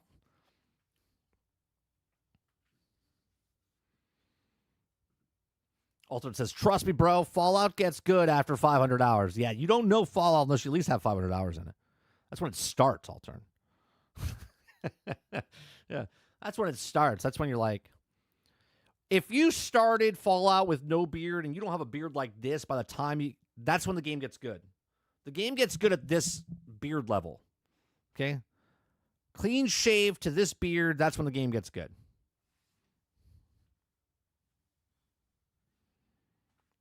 El Nidia says we live in a TikTok short attention span era. That's terrible.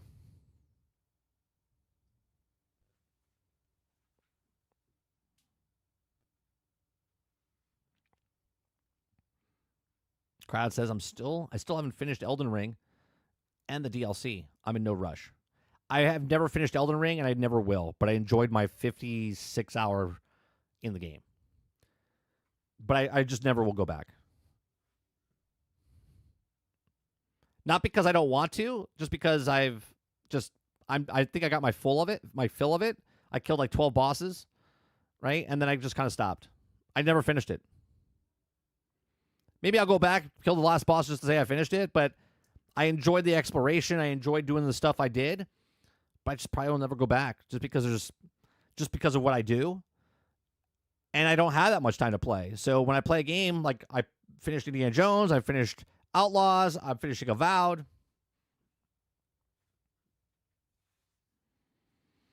Travis says, Mike, I have a big question. Should reviewers start getting copies more than, say, like a month in advance? Because I feel like they have a lot of games in a few days. Isn't enough?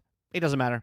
Because if you get that game a month and a half, you're getting the other game a month and a half. And they still have to have the same amount of time, right? It doesn't matter, Travis, the time, because they still only have a certain amount of time for each game.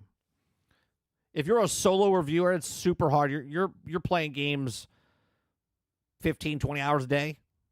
You're just constantly.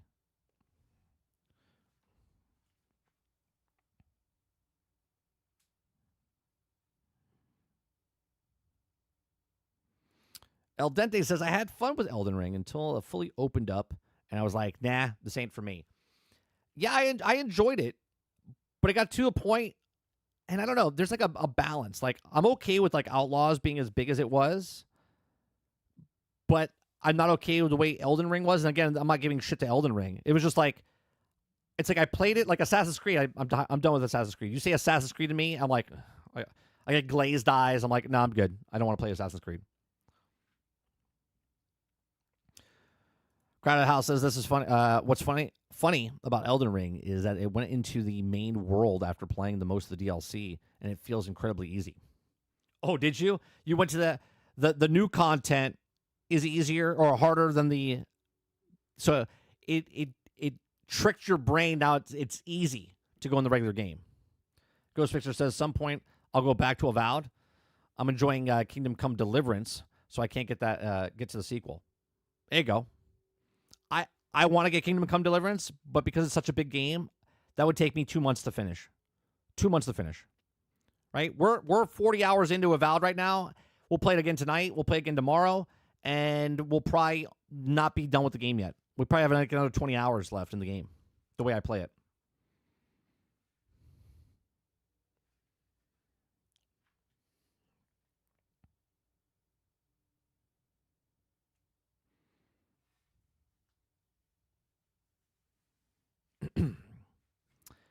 They probably get it about maybe 10 to 14 days ahead, but it doesn't mean they'd play it 10 to 14 days ahead. They probably play within 3 days and then give you a review.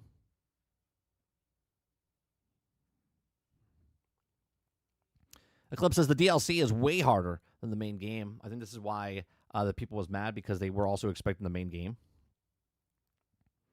Oh, you're saying because people were saying that Elden Ring was too easy.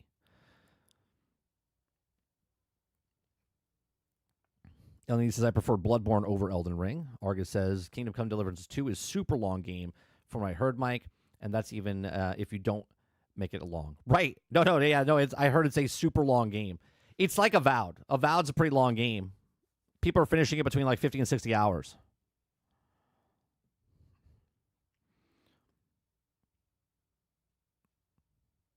I think the next, like, games that I know that I'm playing this year, we're playing The Precinct. We're playing the DLC for RoboCop. Let's see. We'll probably play Outer Worlds 2.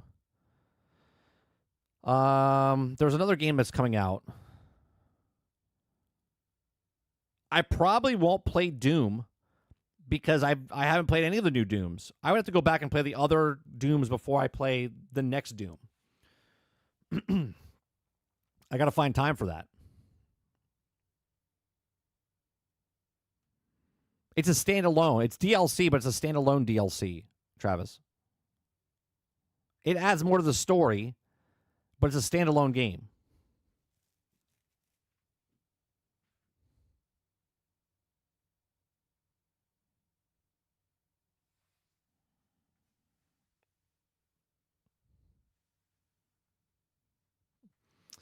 Kingdom Come Delivered story is like 3 times as long as Avowed.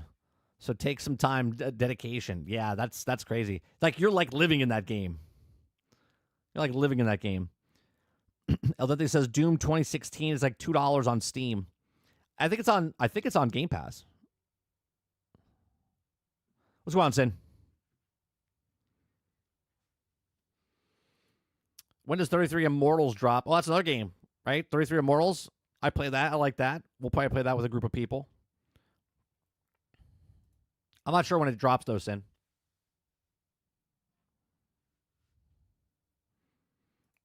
Clip says, yeah, it's like Elden Ring. DLC is like the old days where the expansions was a real expansion. Argus says, I'm playing definitely playing the new Doom. Only other one I really played was Doom Eternal. I haven't played any of them. Any of the new ones I haven't played. The old Doom, played the shit out of it. Oh, Light No Fire, when that comes out, we'll probably put a lot of time into that as well.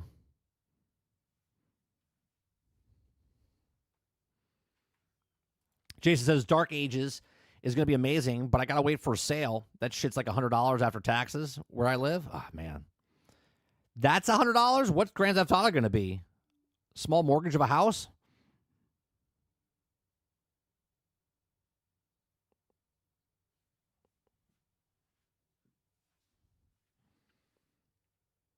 All right, let's go to this next story.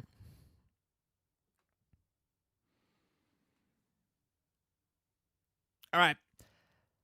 Valve followed 1.7 million Steam users for over a year and now reports those gamers spent $20 million on microtransactions and another $73 million on games and DLCs. If you guys like what I do here, we do this Monday through Thursday from 10 o'clock in the morning till noon Eastern. If you like it, hit that like button, hit that subscribe button. If you'd like to go above and beyond that, become a member as little as $5. Right? So the 1.7 million consumers who are originated from the top 2023 release went on to enjoy more than 141 million hours of playtime in additional games. Okay, so Valve monitored and actively 1.7 million Steam users and found some pretty interesting stats about the playtime in game transactions and purchases. In Steam's 2024 year-over review, Valve said they tracked over 1.7 million consumers who also first purchased and bought one of the 20 biggest games of 2023. It used the biggest games to single them out and then followed the cohort new users, Valve says. Valve also collected data to show where the customers did on Steam on January 2024 through March of 2025. As it turns out, they played a lot of games and spent a lot of money. So it says, quote, the 1.7 million consumers who originated from the top 2023 released went into enjoy more than 141 million hours of playtime in additional games. On top of that, playtime from games who also brought on board. Valve says that it also weren't just playing games; they were also buying new ones. To also cohorts, also players gone to spend $20 million in-game transactions across hundreds of other games, plus another $73 million on premium games and DLCs across thousands more products. Valve says that the data proves that Steam isn't just a storefront. It provides social community, game discoverability, interactive events, and also deep set of game-enhancing features to attract retained players who will also be checking out new games in the future. If anything, is also interesting data that proves despite the polarized opinions towards microtransactions, they are and will continue to be financial drivers in many of the big games. Of course, right? Oh, is that it? There's no more? What the hell? So there's well, look, the market speaks, man. The market speaks. If you're buying microtransactions, it doesn't matter if how many is in there right now, right? 34 of us. 34 of you guys watching right now. If 10 people buy a microtransaction, then the company's going to look at the 10 people. They don't care about the 24 people they didn't get. They're like, well, 10 people bought a microtransaction. And they're like, well, how do we make that number go up? Okay. They don't care that 24 of you missed. They're like, well, how do we got 10, and then we'll get 11, and then we get 15, and then we'll get 20, right? So the more people that buy microtransactions, that's what that hits it off, right? So when you look at this is not surprising in any way, shape, or form. When you look at 1.7 million Steam users, okay, 20 million of them microtransactions and another 73 million on games and DLC. Think about what they just said. Now, remove Steam, right? Remove Steam from this equation and say Xbox, set number, Game Pass users over the year, now reports gamers spend, and then insert money, okay? That's exactly the same thing what Microsoft is doing and why they moved over and why Steam is doing what they're doing, okay? Because once you have someone in the ecosystem, okay, when you acquire a new user, hence why Steam would be okay teaming up to get on another handheld, why they would be okay if they can get their system to other places. This is why Microsoft is doing what they're doing, because if you can get the new user to come in and they stay on your system and there's no other way to get off your system, right? Even if you're there for just a month, you're like, oh yeah, I got Game Pass. Oh, I got Game Pass, and I buy or I play Minecraft Dungeons. And I'm like, man, I really like Minecraft Dungeons. I play with my son. And then all of a sudden you're like, oh, they have a DLC, and you bought the $5 DLC, right? I don't own the game. I'm paying $20 for Game Pass, but now I purchased the DLC because we love the game so much. Now I purchased the DLC, right? So now I'm $5 in. Well, now at the end, all the DLC is done. I'm like, you know what? I own the DLC, but I don't own the game. I paid $20 for that game for the month, played the game, got the expansions, and now I'm like, I'm going to buy the game. So now I'm buying the game on top of that, and they give me a discount because I'm on that, so they give me $5, so that goes towards it. Now I own the game. I own the DLCs. I still get to play. On and on. Same thing with Valve's doing with Steam. Come in. Maybe you came into Steam because you bought an Ubisoft game, or maybe you came in because you wanted to play a Valve game, and then all of a sudden now you're playing microtransactions. Now you're buying DLC. Now you're buying game. You're in the ecosystem. And because you played that, you'll buy another game. You're like, oh, that was cool. You play another game. That was easy. That was easy to purchase. What a convenience it was to get these games and keep playing, right? Super easy, right? And a lot of people don't see this, right? Is it easier, right? Obviously, I was having this conversation last night with my brother-in-law because he's a huge Grand Theft Auto fan, right? He's a huge Grand Theft Auto fan. And we were having a conversation, and he's like, I heard Grand Theft Auto's coming out. And he's not in the loop, right? He's not in the loop. He was talking, and he's like, I heard Grand Theft Auto was coming out later this year. Or it might come out in 2026. I said, I think it's coming out this year because everyone's moving their games up. He's like, so what do I need, right? He's like, what do I need to play Grand Theft Auto? And I said, well, I was like, you need to buy a system. So if you buy a PlayStation 5 or an Xbox, right, you're going to have to buy that. Or I said, you have a computer? He's like, yeah. But he's not a real big computer guy. I was like, you can buy it on a computer when it comes out a year later. He's like, no, I want to buy it now. So the last system he owned, okay, was the 360. That's the last system he owned. Okay, so now he loved Grand Theft Auto 4, loved Grand Theft Auto 5. Now when Grand Theft Auto 6 comes out, that's what he's playing. He already told me. He's like, I'm taking 3-4 days off from work. I'm just going to play it nonstop. And then he asked a question, and I said, I don't know if it's going to happen, right? He says, do I need to buy a system? And I said, well, you don't need to. I said, there's no signs of it coming to Game Pass, right? There's no signs of it coming to Game Pass. I said, but it could come to a system. I said they paid $12 to $15 million for, Grand Theft Auto 5 to have on Game Pass per month from the FTC when those documents leaked or whatever. I was like, I'm not saying they're going to put it on Game Pass. I said, but if they put it on Game Pass, then you wouldn't have to buy a system at all. I said, and that would be a huge win for Game Pass because they're not stopping it. Let's say they pay $1 billion, right?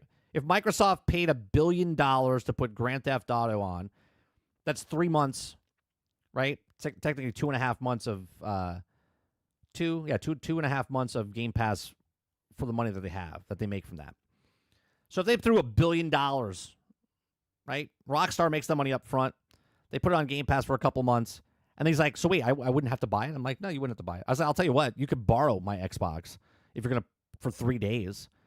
I was like, right, on the weekends, I was like, you can just have it. Just take my Xbox. And he's like, I'll buy the game. And then you just go play it. Because he just wants to play it. He doesn't play online. He just wants to play the single player game, right? He's like, so wait, I don't have to spend $700? I was like, no. I was like, probably not. And he was thinking about this. He's like, why would I spend $700 to buy one game? I'm like, I wouldn't. I said, but if you already have the system, if you already have the PC, if you already have the Xbox, then you just pay $100, right? And that's where we're going, right? That's where we're going, where people are like, do I need to buy a $100 video game? Do I need to buy the $700 system?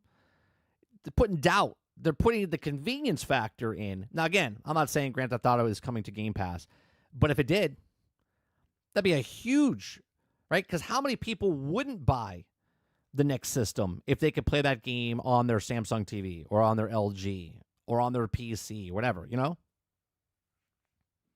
I don't think it's coming to PC day and date, but it could.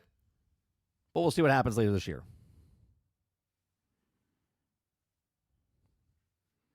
Yeah, that's what they're talking about. They're talking about GTA 6 standard $100. And my problem is I don't have a problem with Grand Theft Auto being $100. I have a problem of Grand Theft Auto being $100 and everybody else looking at that going, oh, well, now we can charge $100 for our game, right? Could you imagine charging $100 for like Goat Simulator 4 or $100 for City Skylines 2 that's broke, buggy, and unfinished, or the next Battlefield game? You see what I'm saying? Like, just because Grand Theft Auto comes out and says we want $100 for our game doesn't mean that all games get to charge $100. That's my takeaway from this. Like, I'm okay with Grand Theft Auto being that, but I'm not okay with the standard of the video game industry looking at going, well, they charge $100 and then we can charge $100. Because if that's the case, they're putting themselves in a predicament where the $100 video game will be okay for the 1-2 games, but it will not be okay for the standard of video games, and then more people will go towards Ubisoft Plus, more people will go to EA Play, more people will go to Game Pass, more people will get PlayStation Plus, okay? Which then would raise those prices up because they know those people are going to those platforms because they don't want to pay $100 for their game.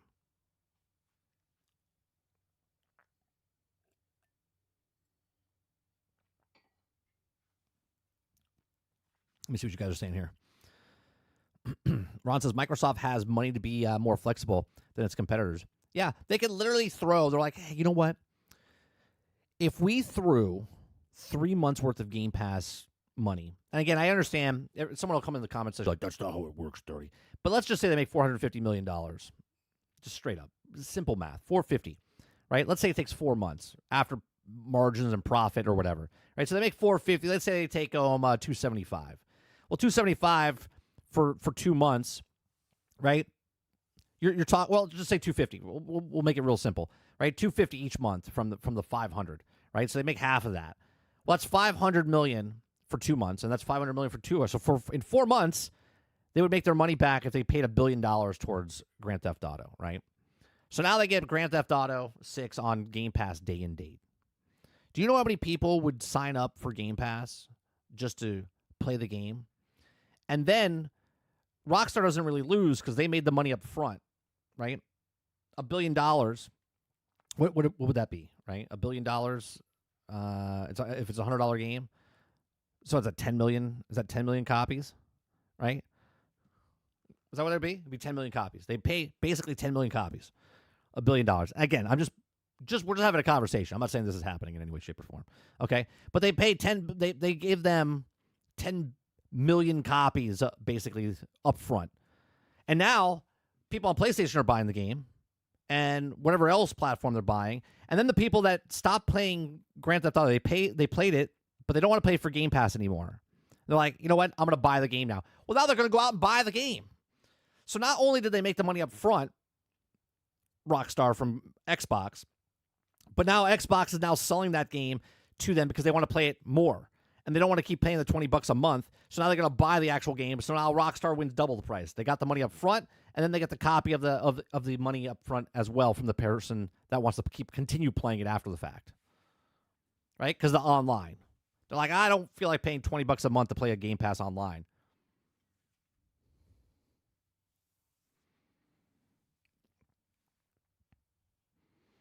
Mo says the Series S would be the best route. For someone that doesn't know anything about graphics or anything like that and just wants to play the game, yeah, the S and Grand Theft Auto would be the perfect match. Be $300, $400, and you out the door, which is still $300 less than everything else.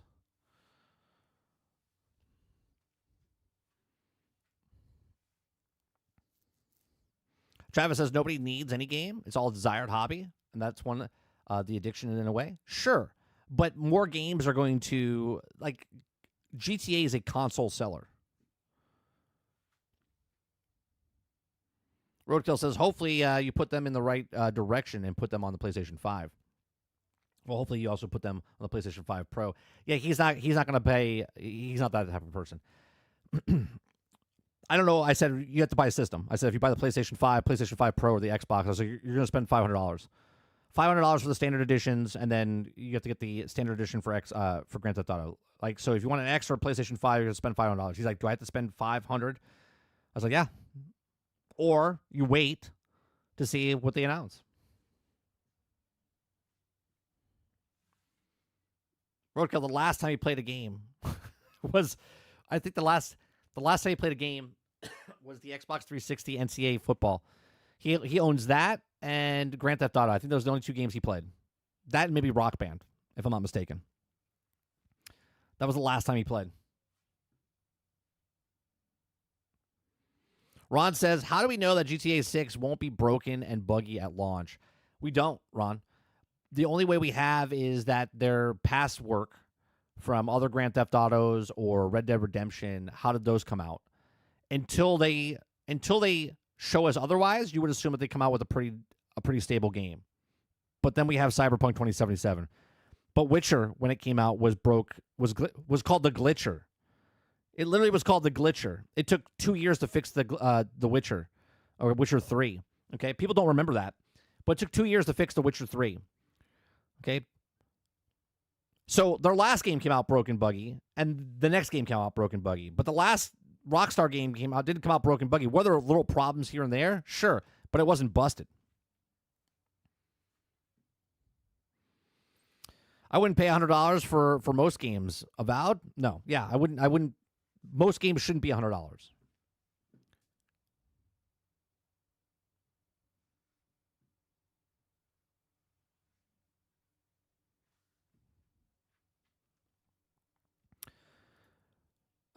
See when the time comes. If the Pro is running a GTA 6, 386, best that a lot of people will buy the Pro.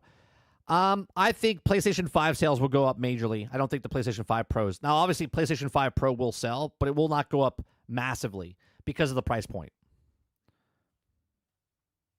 More people will switch from the PlayStation 4 and buy the PlayStation 5 than before they go to the PlayStation 5 Pro for Grand Theft Auto. Because you have to think, the people that owned a PlayStation 4 Pro, majority of those people already bought a PlayStation 5. And from those people that owned a PlayStation 4 Pro that moved to a PlayStation 5, probably already bought the PlayStation 5 Pro, right? So the people that are still on PlayStation 4 are ones that don't really give a shit about the Pro or the high-end Pro, so they're probably going to come over waiting, and then they'll get the PlayStation 5 standard.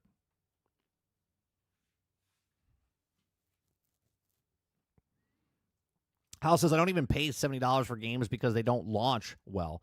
Why would I pay $100 for anything? Roadkill says, every game comes out with a $100 version anyways, 120 version. So, no. We're talking standard. Standard. You're talking about the silver edition, the gold edition, the deluxe edition, whatever else, the roadmap, the season pass that they add to it or whatever. We're talking about just the standard version. The standard version that used to be 60, that is now 70, okay, is now jumping from 70 to 100. And if Grand Theft Auto comes out at 100, other studios look at this and say, oh, well, if they did it, we can do it. Is the Precinct coming out this year? I believe so. I believe the rumor is somewhere in like May or June area. But there's nothing official yet, Nate.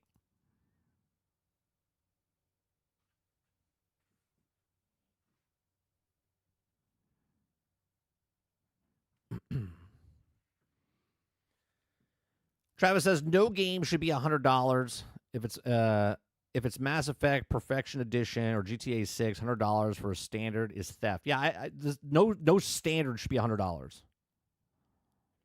Nate says South of Midnight next month. Expedition 33 is at the end of April, I think. Robert Jones says, is GTA 6 next gen only? Well, I was having a conversation with my brother-in-law last night. He's like, is it only coming out for the new systems? I was like, I don't think they would come out for the old systems. But then I thought about it. There's less people that own the current gen console right now, okay? Because what is it? Is it it's 30? Yeah.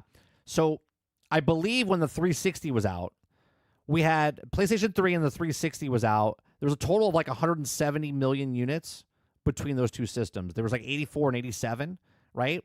So it was like 171 million units out there.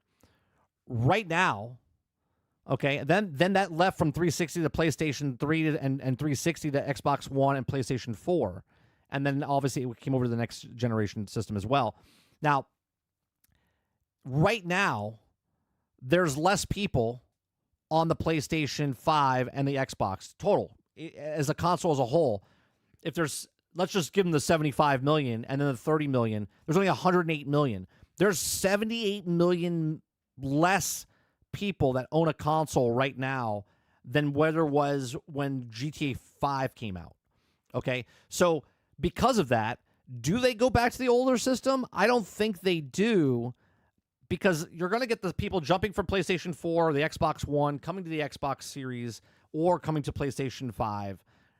And that'll go up, but you're still way short of what you had before. Remember, they sold 200 million units across 3 generations and PC for Grand Theft Auto 5. So there's going to be a lot less people buying the game on console, because there's still people like Mo and Travis, right? So we have 30 people here right now, right? 2 of them, at least that I know, don't like Grand Theft Auto at all. Right? So there's a lot less people that they're in the area to buy Grand Theft Auto. So do they come out with the last system? If they do, is it going to be a Cyberpunk all over again?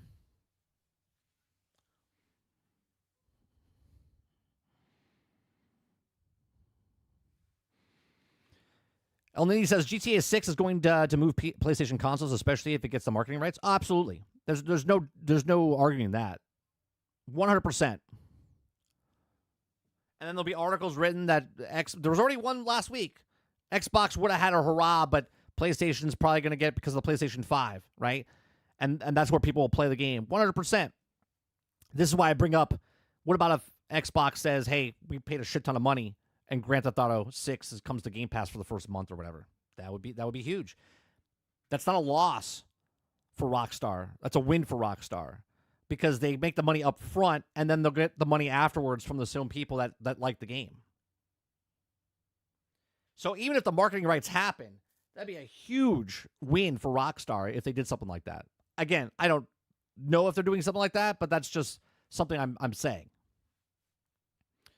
World says, if you're going to go fire someone because they requested a day off to do something they enjoy, Travis, what the fuck? What is Travis saying? Did Travis say you should get fired? Hold on a second. Let me scroll back up here. They'll play what they want, but the employee took off for GTA. That'd be a firing. What are you talking about, Travis? What I do on my time from work, away from work, is my business, not your business. I could sit on the back porch and do absolutely nothing, or I could play video games, or I could eat ice cream cones. That's not a firing offense because I took off.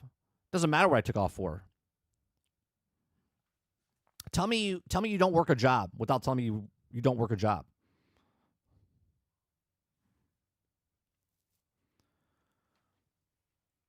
Jax82 says, what's the bad is that there's a lot of day one buyers who would pay $100 and would rather say Game Pass or PlayStation Plus than to do that. Absolutely, Jax. Just like microtransactions, there's going to be 20% make 80%. So if there are going to be people that pay $100 for that game, 100%, there's going to be a huge amount of people, right? Which then sets the signal to the rest of the standard of the rest of the industry, saying the standard, oh, $100 people are willing to pay, but they're willing to pay it because of they're willing to pay it because of Grand Theft Auto, not because the $100, right? If NCAA football came out next year and it was $100, people would be like, wait a minute, you were just $70, and now you're asking for $100 standard.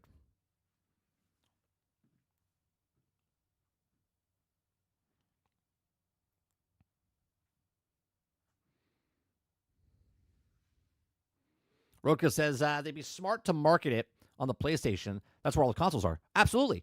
They probably will get the marketing because there's more people that own a 2-to-1, 3-to-1, right? That own that. That's the highest console. And if there's only coming out for 2 consoles, because I don't think it'll be running on the Switch. Maybe it will. I don't know. Okay, but if it's only on the PlayStation and the Xbox, it would smart to be the marketing campaign for PlayStation, would it not? Wouldn't you market it towards the 75 less than the 38?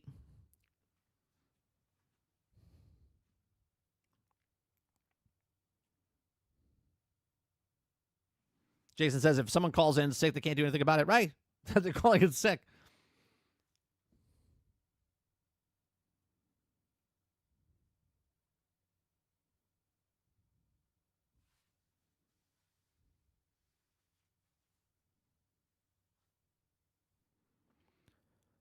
Z says, tell you I do a job without what? I'm in my underwear. How is that 30?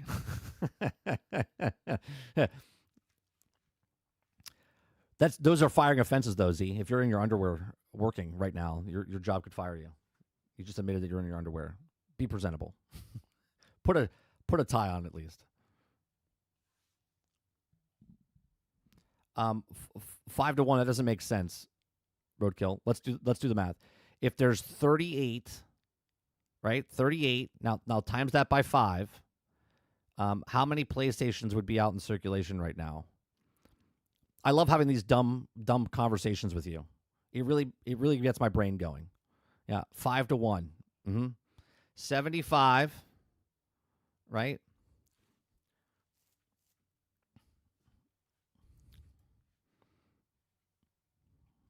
I mean, tell whatever you want, right? Tell your brain whatever you want. You have 5 to 1. That means you have 150 million units out there, which you have half of that. But, math ain't mathin'. Math ain't mathin'.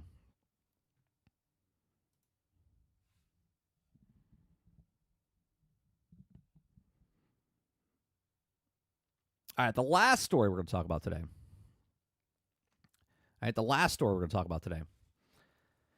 Is Horizon actor Ashley Birch says Sony, the AI Aloy video, left her feeling worried about the game's performance as an art form. Now, I haven't seen the video, but apparently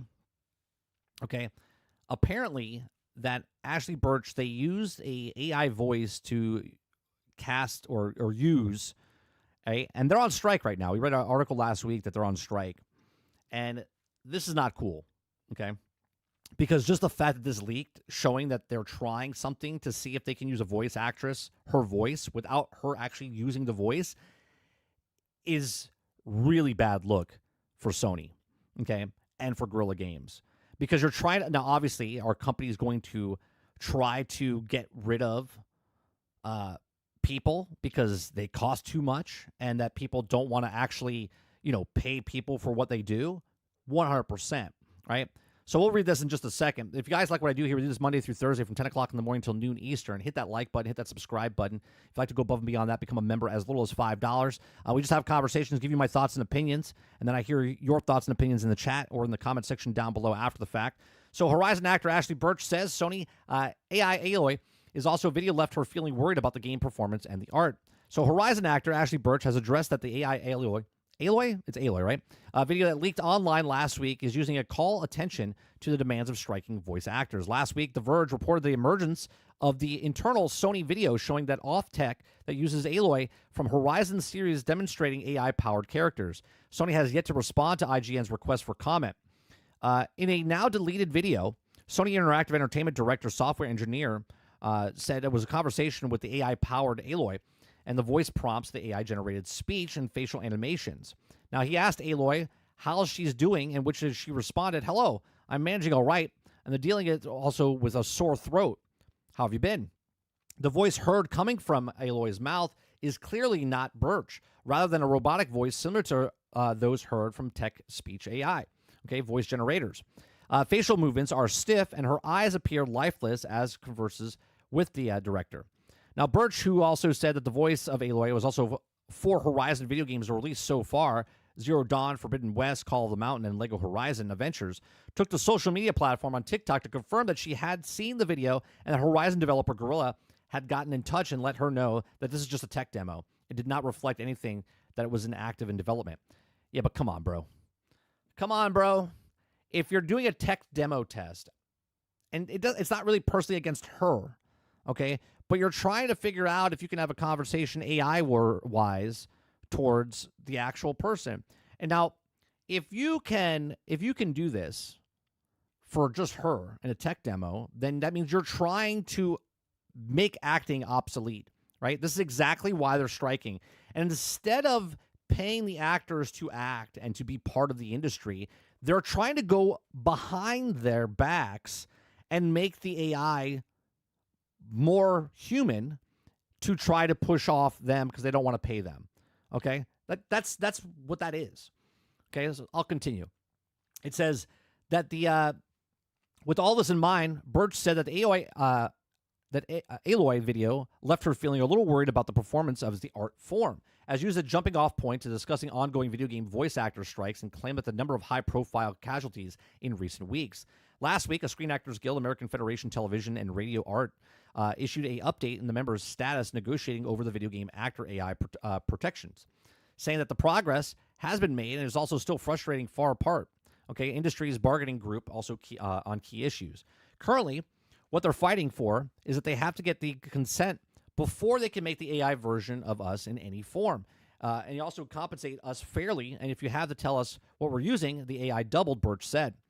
She said, quote, "I feel like worried not because the technology exists, not even because the companies want to use it. Of course they do. They always want to use technology advancements. I just imagine a video game or video like this coming out does have someone's performance attached to it and does have someone's voice or face or movement. And the possibility is that it's also lose its fight, that also a person would also have to recourse. They wouldn't have any protections, any way to fight back, or any possibilities to make it so sad. It hurts my heart. It also scares me. I love the industry, and it's the art form that I and that I want to be part of, and the new generation of actors. I want there to be so many more incredible game performances, and I want to be able to continue to do this job, and I don't want to win in the future if it really compromise that." Okay, she says, "I'm generally not trying to be put in any gaming specifically on blast," Birch continued. "Certainly not Guerrilla, but you should. You should put them on blast." Okay, technology isn't the problem. Game companies wanting to use technology isn't the problem. The problem is you're currently on strike, and your bargaining group will not agree to give us the common sense of protections. I support the strike. I always support the strike, and I believe fighting it is what you have to do to protect the future of longevity of the career and all that you love so much. Birch then pointed out the temporary union contracts that currently give our protection to striking voice actors are asking for, and any video game company that can also sign right now. There's interim and tiered low-budget agreement contracts available right now for any game company to sign, and Birch said, "I believe we deserve to be protected." Okay, generative AI is one of the hottest topics within the video game entertainment industry, and which has also been suffered massive layoffs in recent years. It's also drawn criticism from players and creators due to mixed ethical issues, rights issues, and AI struggles to produce content audience to enjoy. For instance, Keyword Studios attempted to create an experimental game internally using entirely AI. The game failed, and with Keyword citing the investors, also AI has unable to replace the talent. Still has to put off a number of video game companies also using generative AI development in its production. Activision recently disclosed that it used generative AI for some Call of Duty Black Ops 6 assets as part of the new requirement on Steam, the backlash of AI slop zombie Santa loaded screen. Okay, so look, they're trying to get away with it going, "Oh, we're just doing a tech demo test." And she said, "I don't want to put Guerrilla on blast. I don't want to put anybody on blast." Well, that's what you need to do.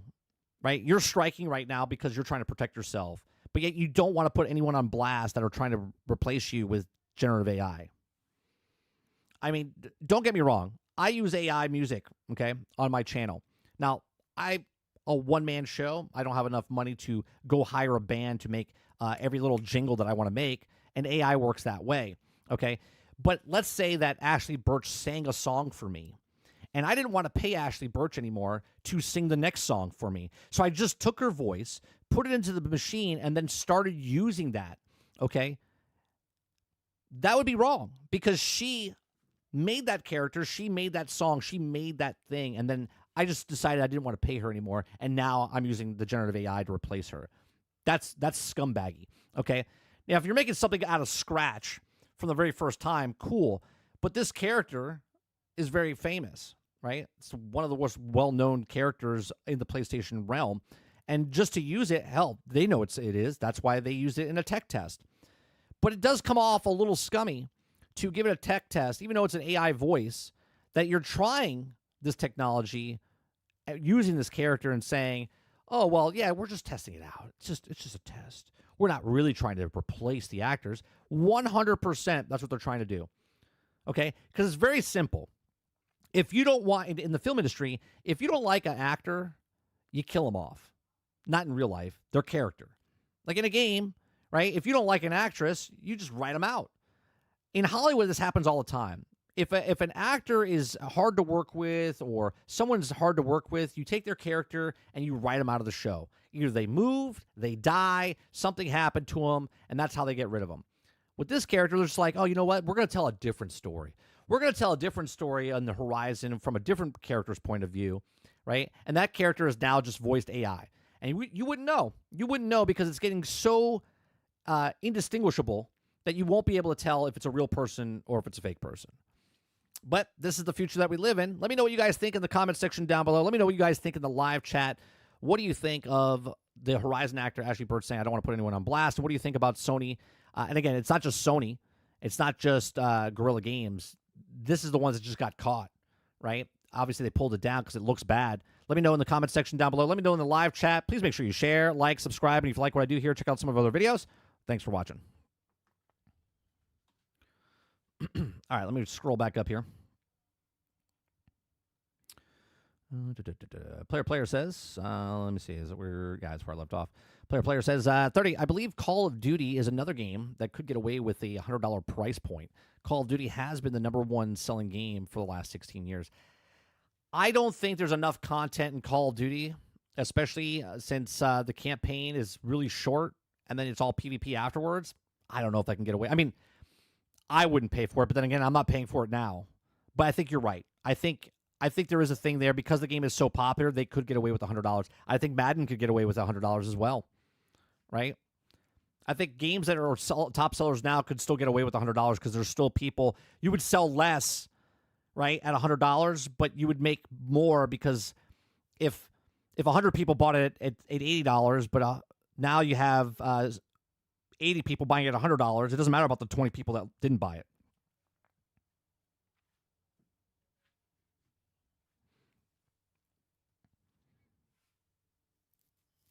Let's see here. You guys are going back and forth there. Robert Jones says you must see the Joan is awful Black Mirror episode about the companies using actors' AI image. I've never watched that that show. Joan is awful Black Mirror episode. I'll have to check it out. Travis says, did 30 say he is gonna play Adamfall day one? Yeah, it's on Game Pass, Travis. I don't have to buy a full price game. It's on the system I already own. Then yeah, I'll give it a shot.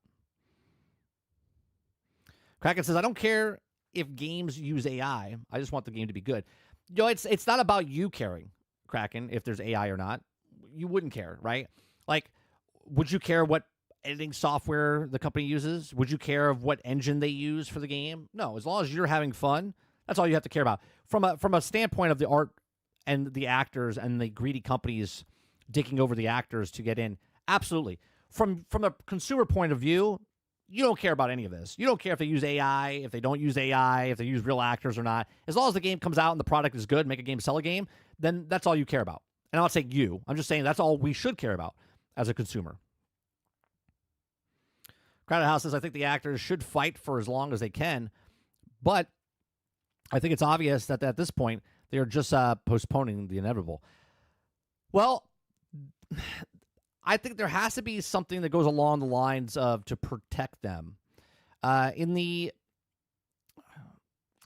film industry, when making certain films, you have to have a certain amount of union workers on your staff. And I'm trying to kind of point this in that same type of conversation where maybe when you make a game, you have to have a certain percentage of real humans voice acting compared to the AI. Like maybe you have to have the main or the antagonist, protagonist be real people, but then the AIs that you take quests from could be AI. You know what I'm saying?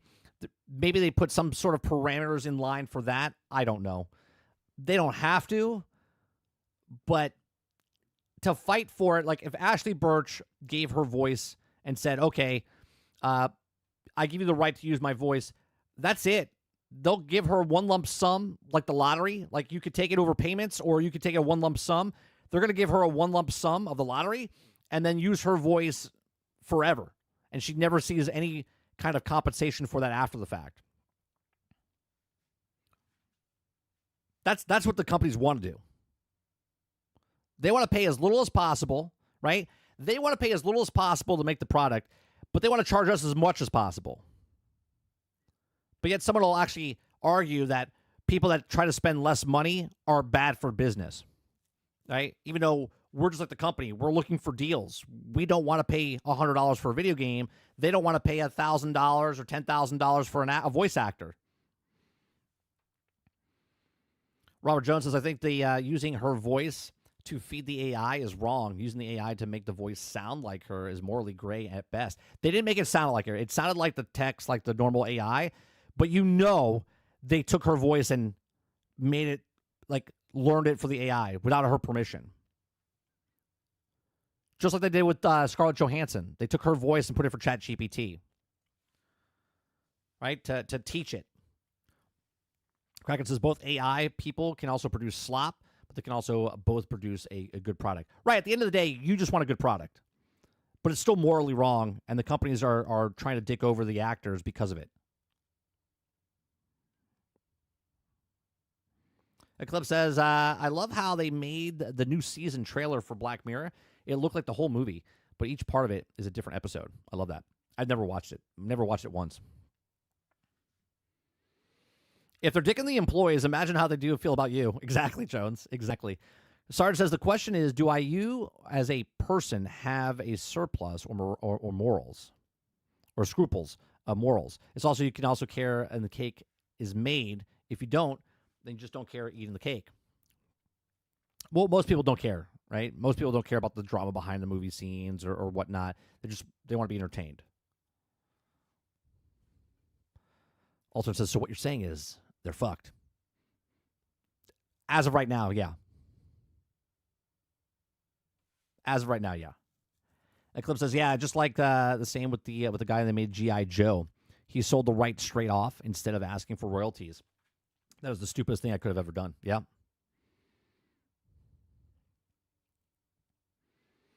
Robert Jones says, long term, I think the best actors can do this and get royalties. Yeah, but the problem is, if they only protect the best actors, Jones, then how do the new guys come in to get a shot? Because if the old actors are the best actors and the best actors are getting the same jobs over and over and over, right? Because if you can look at Troy Baker's resume or Nolan North or Ashley Birch, they're in everything. They're in so many different video games. Now more people are trying to come into the market. But if they're getting the best parts or the big parts and no one else can break in and everyone else is just AI, what do? Right? Again, here's another example. So working local here, one of the best jobs to have as a camera guy is working for a sports team. Okay. Now, a sporting event is the best. But what sport do you think is the best? What would give me the best, the most consistent work? Would it be football? Would it be basketball? Would it be baseball? Right? Or would it be hockey? Okay. Well, I'll tell you, it's not football because there's only 16 games a year and there's only 8 home games. Okay. So I only have 8 jobs there. But if you go to baseball, right, there's 80 jobs. Right? There's 80 jobs I can do. If I go to basketball, there's like 40 jobs, and same with hockey. Okay? So if I can get that job with baseball, and I have 80 jobs every year for 10 years, right? That's very consistent. That's what I want, right? But I can't get to that job. You know why? Because it's such a small knit community.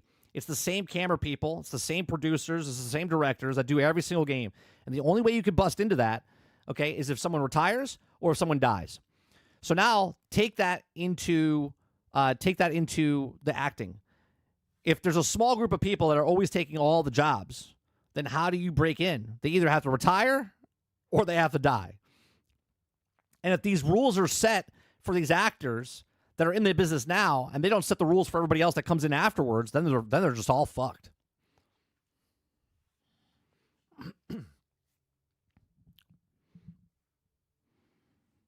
Not the best actors, but the best actors will get the overall. Sure. Again, go look at Ashley Birch's resume. Go look at Troy Baker's resume.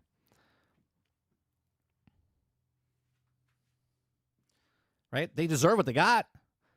But if these companies don't want to pay the big bucks, they're definitely not going to pay someone else. They're just going to use AI to cover that.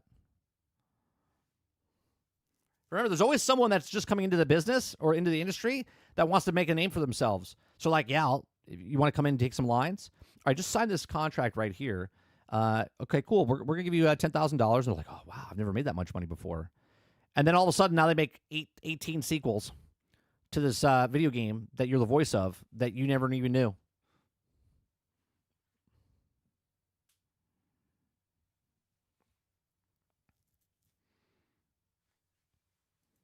Kraken says the actors should be simple, not sign off on anything they're not okay with. If you're not signed off on likeness or for the time payment, that's on you. Sure. And then they just don't give you the job. And then what they do instead of giving you the job and trying to protect you, they just don't give you the job at all, and they just go straight up with AI. This is what they're trying to do, Kraken. They're trying to protect themselves so they don't use AI, and they still use humans.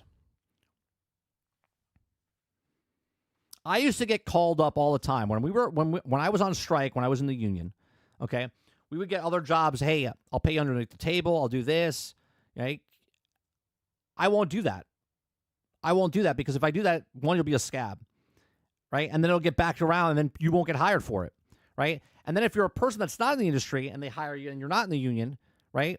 You take that job for $100, they're going to abuse you, which they do all the time, because they'll hire you for $100, and that person's like, they think that they're doing themselves a favor by taking the job for $100, okay, under market value, then diminishes everything because then the next job that comes in, they'll hire them back, and they're never going to get paid more. They're only going to get paid $100 because that person thinks they're getting the best pay.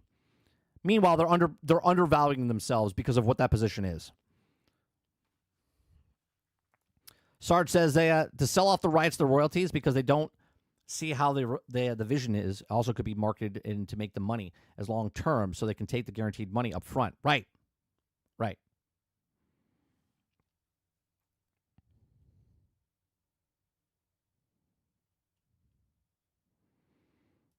Mike, I'm going to ask, do you feel about Atom Falls saying it has an expansion, but it's just a story expansion? What do you mean? Did they announce an expansion for a game before it even came out?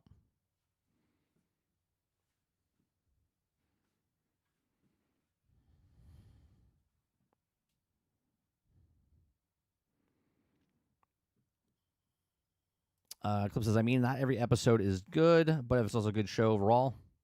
Modern day Twilight Zone. I hear it's good things about Black Mirror. Never watched it. I don't have time. We just watched the sixth episode of Night Agent. It's getting good.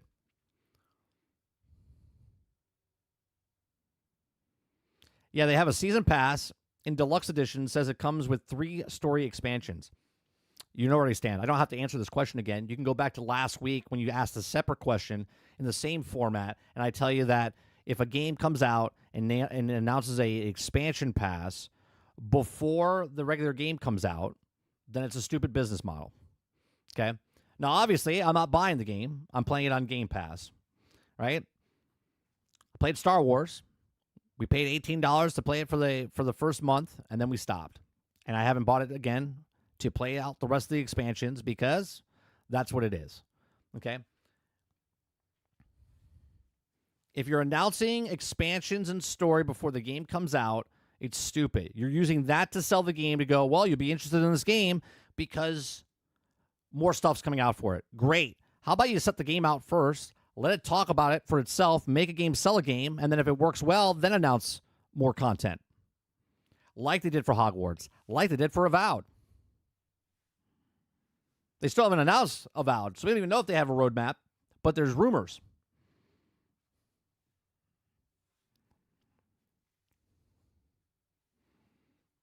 World says, so it's a roadmap you can pre-order, right?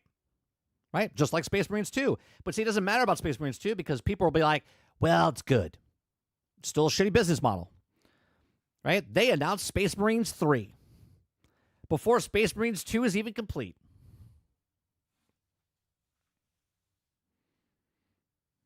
Okay, so it's not about the pass. Is that it doesn't, period. And I agree. Like, if this game comes out like 3 days later, announce your pass. No, not 3 days later. No, it's let the game breathe. Let the game come out. Let it sell. Okay, using content to sell the main game after the game, before the game comes out, is not giving me high hopes on what the game is. Okay, they use it to show you that, oh, well, they have content coming out, so they're supporting the game, so there's going to be a game for long, I'm going to pick it up. Instead of going, hey, here's a game, and they go, wow, this is a really good game. Man, I really wish there was more content for this. Oh, my God, there's more content for this.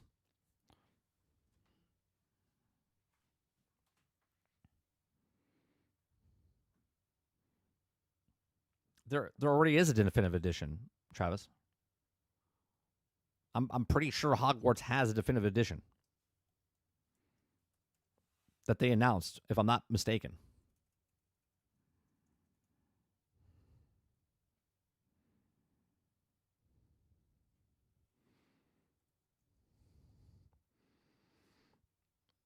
Or is that rumored?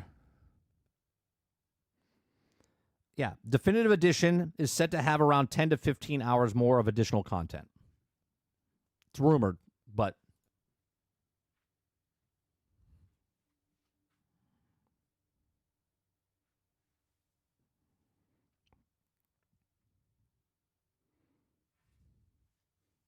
hey, they learned from the best. Ubisoft would be proud. Yeah, exactly.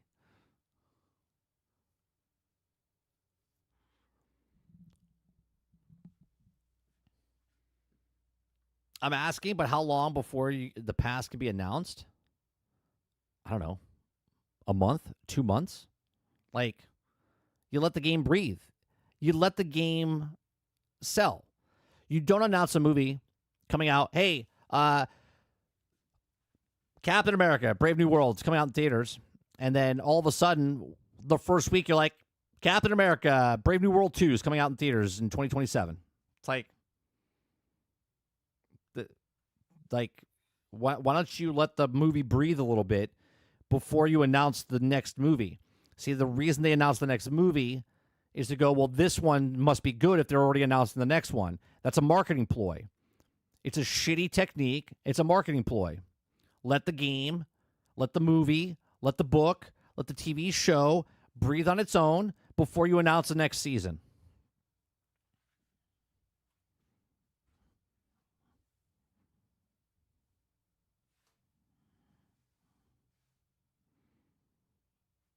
It's dumb.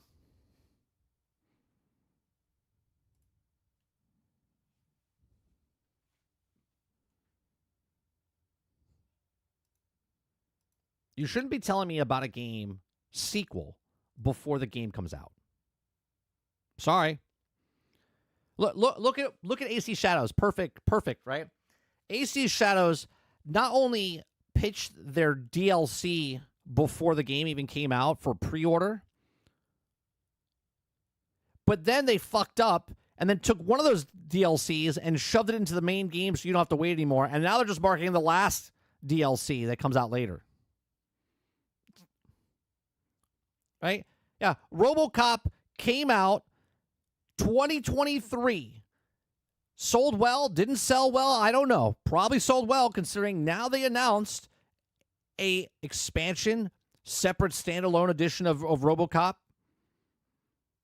Imagine if RoboCop said, "Oh, here's RoboCop Rogue City, and oh, by the way, we have RoboCop the extension coming out in 2 years from now." It's like, this one's not even out yet. They let it breathe. It launched, you played it, people talked about it, it was out there for over a year, and then all of a sudden now they're like, boom, here's the expansion for it. And you're like, oh, wow. That's the correct way to doing marketing.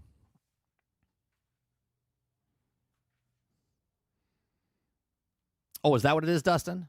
Travis makes you sleepy? Well, that makes a lot of sense. I still think you have a lack of oxygen to your brain. You might want to get checked out because you yawn a lot in Discord, and you just yawn a lot. There might be something wrong.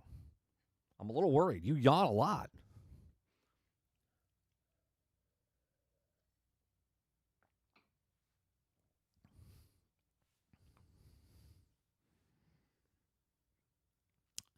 Well, Dustin goes by many names, Travis.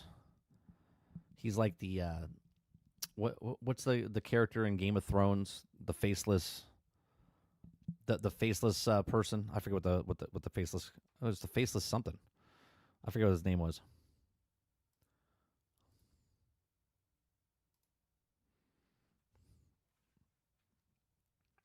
No, I'm being serious. Look at my face. Dustin, you might want to get checked out. You yawn way too much. No one. That's it, Jones. Yeah, no one.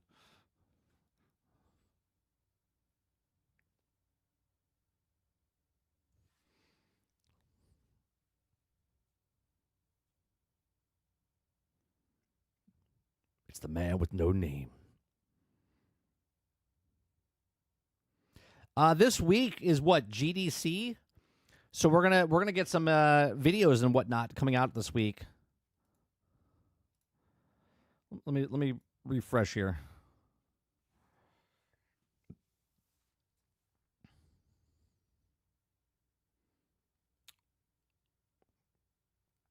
Here's Bitcraft Online. What's this?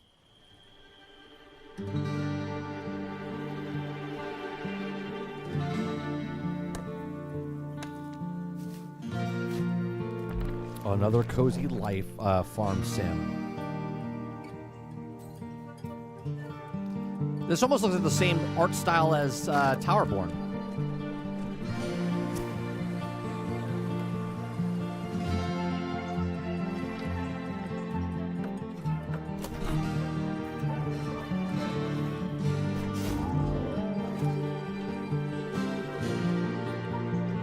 GDC goddamn cowards.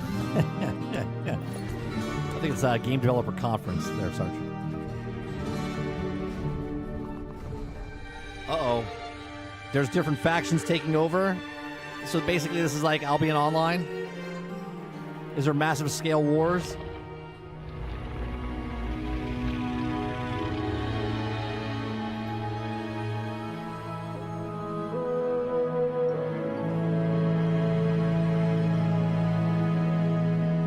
Early access starting May 29th. There you go.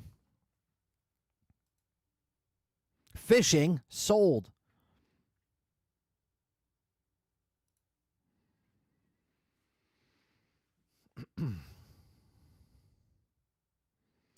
Wait a minute. The original plans for the Avengers. What is this? This is a 9-minute long video. What time is it? No, I don't have time. I'm gonna have to watch this later. Let me add that. Actually, you know what? Marvel's The Avengers.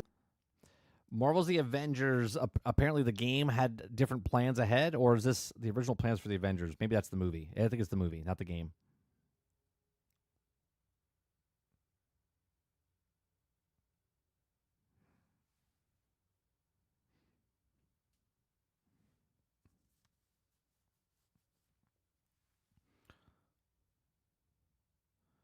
You thought it said Bitchcraft? No, it said Bitcraft. Did it not?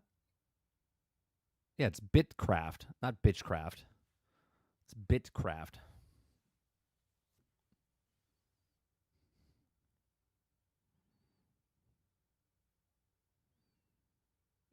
I mean, it might sell better if it was Bitchcraft.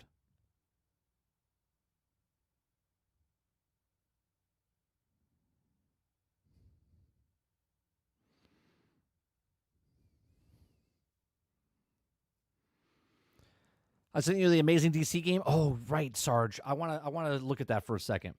Hold on. What was it called? DC Dark Legion, right? That's what it's called.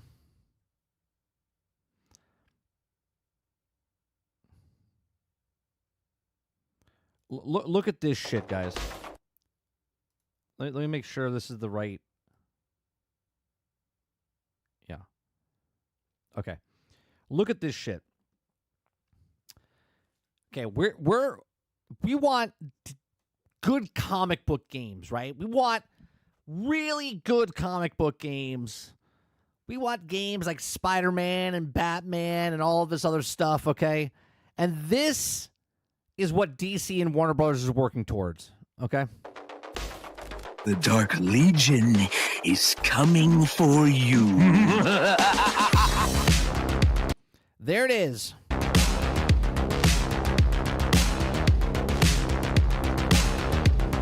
I am vengeance. I am the night.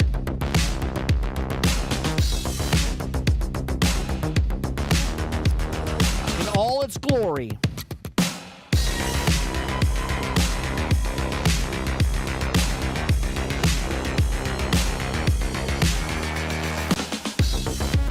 You thought Suicide Squads was a shitty game. This is what you get. Dark Legion. Right? Sad because the style of it, like the art style of it, looks pretty good. Yeah, it's a DC Sims. Yeah, it's look at this. That's the gameplay right there. It's like, and then when this closes down next month, actually it'll probably be very successful. It's a free-to-play game. Okay, it's a free-to-play game, not sponsored in any way, shape, or form. By the way, it's a free-to-play game, and yet this will make it. And games that come out like Gotham Knights, like Suicide Squad, fail because they do minimal viable product. But this little minimal viable product will make millions and billions of dollars for them because it's on mobile.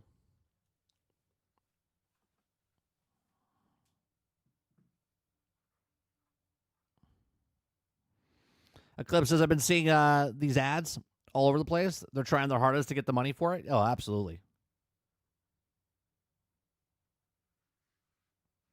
House is like, more like Dork Legion. Am I right? No. I don't have a boo. I don't have a boo button. Boo. All right? This is not the Batman game you were waiting for. These are the suit's best ideas yet. Yeah, 100%. What's the RPG? What's the mobile RPG everyone's sponsored by? Raid Shadow Legends, isn't it? Isn't that the one you're thinking of? Raid Shadow Legends? Shadow Legends, I think it is.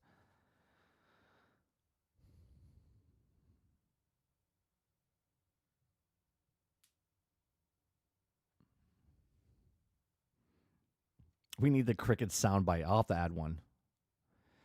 I'm with you, Worlds. I would love an Ultimate Alliance. I hope that the Switch 2 doesn't announce an Ultimate Alliance 4, and if it does, it needs to be on all platforms. I hope it's not just on the next Switch.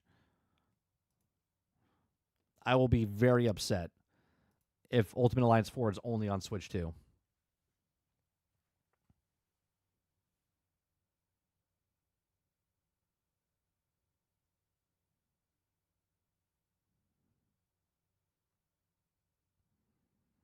All right.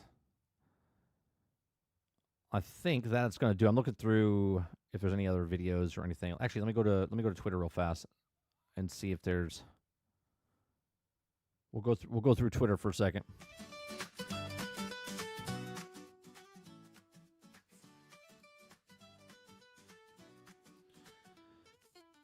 All right, let's see here.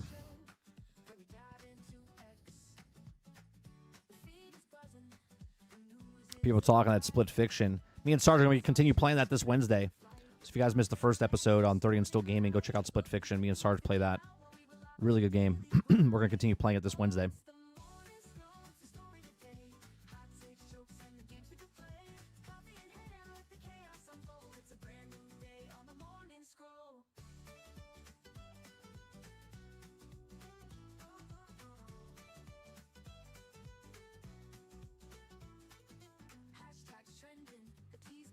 What would upset you more, Mike? Ultimate Alliance 4, Switch 2, or Hardline 2? Ultimate Alliance 4. If it was just on Switch 2, that would upset me more.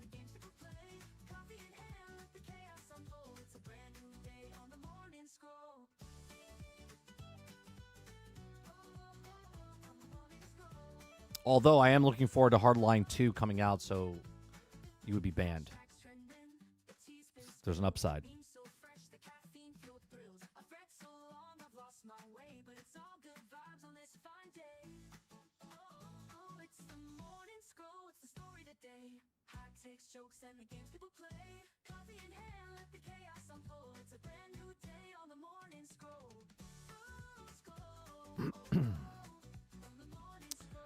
All right, let's see. Really no news. Slow on this Monday.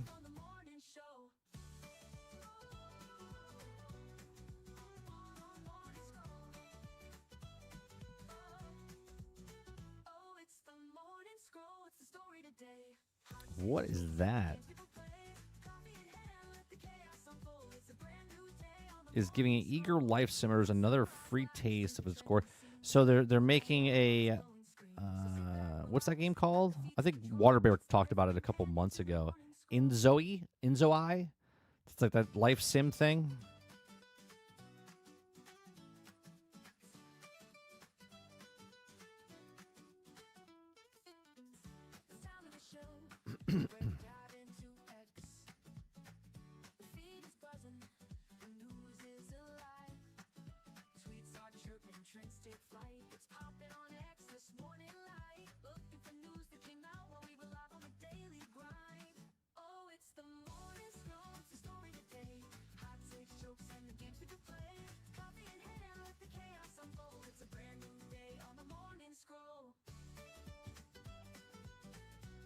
For God's sakes.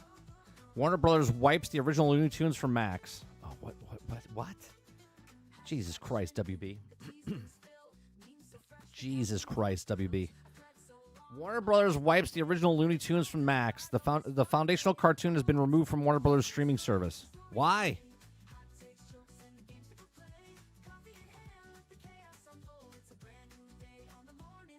According to Deadline sources, the company chooses to scrub the cartoon's original 1930s to 1969 run from the streaming service as part of the pivot away from dedicating children's programming towards adult and family-oriented shows. Looney Tunes spin-offs like modern Looney Tune cartoons are still on Max, but the original classic cartoons have been wiped from streaming. Has plenty of strikes against it for stuttering studios and canceling shelving projects in recent years. Most recently, canning the whole anticipated Wonder Woman game, closing the studios for Shadows of Mordor, and removing one of the foundational works of easily accessible streaming services. Another grievance. Like, what's wrong with them?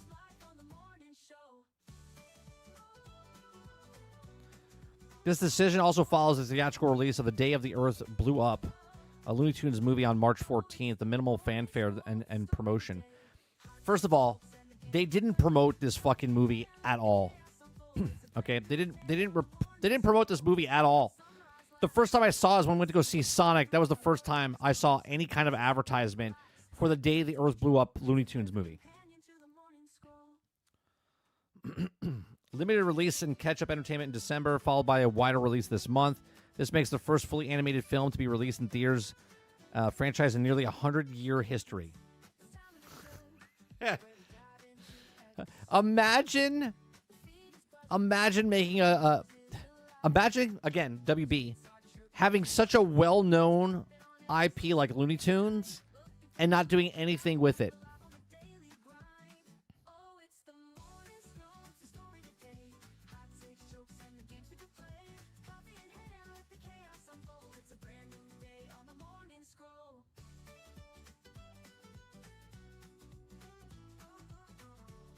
Warner Brothers shelved live-action animated Looney Tunes film Coyote vs. Acme to claim of a tax write-off. However, the company is apparently still open for selling the film and interested buyers. Warner Brothers is the worst, dude. They are the worst. Absolutely the worst. They have no idea what they have or what they're doing.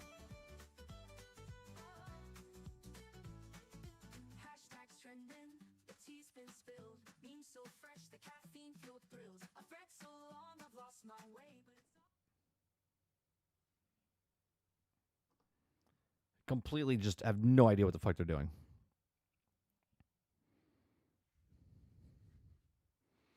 Crowd says, who's going to spend money to go see a Looney Tunes movie? I don't know, House. Imagine letting kids watch cartoons and promoting the thing like, I don't know, years in advance by putting the actual cartoons in a place where people can actually watch the cartoons. You know, there's a thing called Saturday morning cartoons before, and we used to watch these things, right? Sure, if you don't show anything to anybody and then all of a sudden put it in the theater and say, hey, there's a Looney Tunes movie out there. We didn't advertise it, but you should go see it this weekend. How does anyone know you're there? You have to, like, build it up. Let people know. I don't know. Make a game. Make a movie. Make a show. They're like, we made a movie and no one showed up. Did anybody know about your movie? What was your marketing budget? This is why marketing budgets are almost the price of the film itself. Speaking of that, real quick before we end the show, it's time to look up Box Office Mojo. Let's look at the latest greatest Marvel flop. Okay, the latest greatest Marvel flop this time. The Brave New World has made a grand total of. Okay, Friday, Saturday, Sunday has made a total of $5.5 million.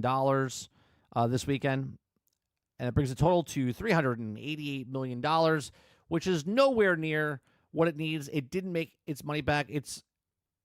I think it just made the actual budget back of $380 million, which not going to the marketing, because the marketing is about another $150 to $200 million, which means that this movie's lost $250 to $300 million for Disney. So, congratulations. You've done it. You've done it.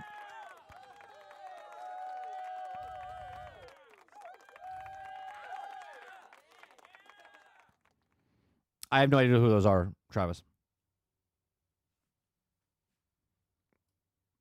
I have no idea who they are. The magic is not present in the modern version of those cartoons. Those old shows had adult level jokes. They need to bring those back. Lord knows they have plenty of shit happening now. All I'm saying is they could have aired Looney Tunes and put them on. My nephew loves watching them because his father shows him those cartoons. He laughs, right? Those are good shows, man. But nobody knows about them because they hide them away. They hide them away.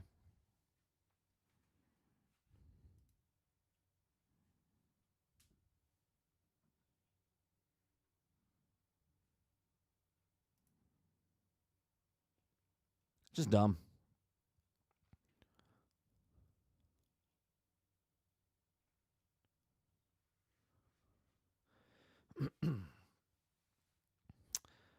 All right. I think that's going to do it for us today. We'll be back tonight over on 30 and Still Gaming for more Avowed. We'll be playing more Avowed tonight.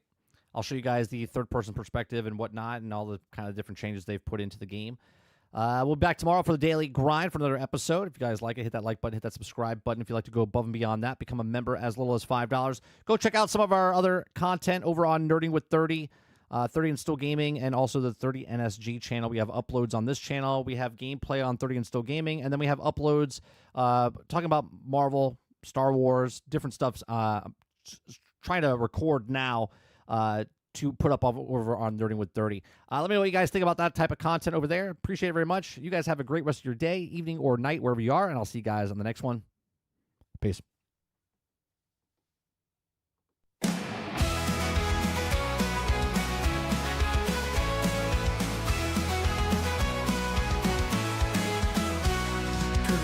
Sunshine, rise and shine. The Daily Grind is here on time with gaming news and fun galore. We'll chat and entertain once more. The coffee's hot, the mic is on. Jump in the chat, let's have some fun. From pixels small to stories grand, we bring the magic to your hand. We're nitty, tune in daily, don't you miss entertainment wrapped in bliss. From new releases, tips and tricks, the Daily Grind, your morning fix. Controller ready, headset too, we've got the updates just for you. From late night streams to cover gaming always. Race, controller ready, headset too. We've got the updates just for you. From late night streams to morning plays, we cover gaming all the ways. Laughs and news on winning blend, the show with you, our dearest friend. Comments rolling, chats alive, the daily grind, 5-star vibe. Tune in daily, don't you miss entertainment wrapped in bliss. From new releases, tips and tricks, the daily grind, your morning fix.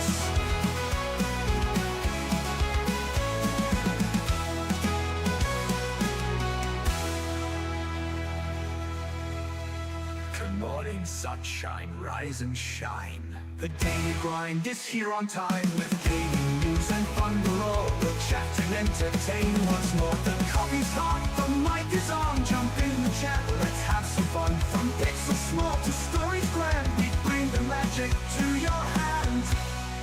Tune in daily, don't you miss entertainment wrapped in bliss. From new releases, tips and tricks, the daily grind, your morning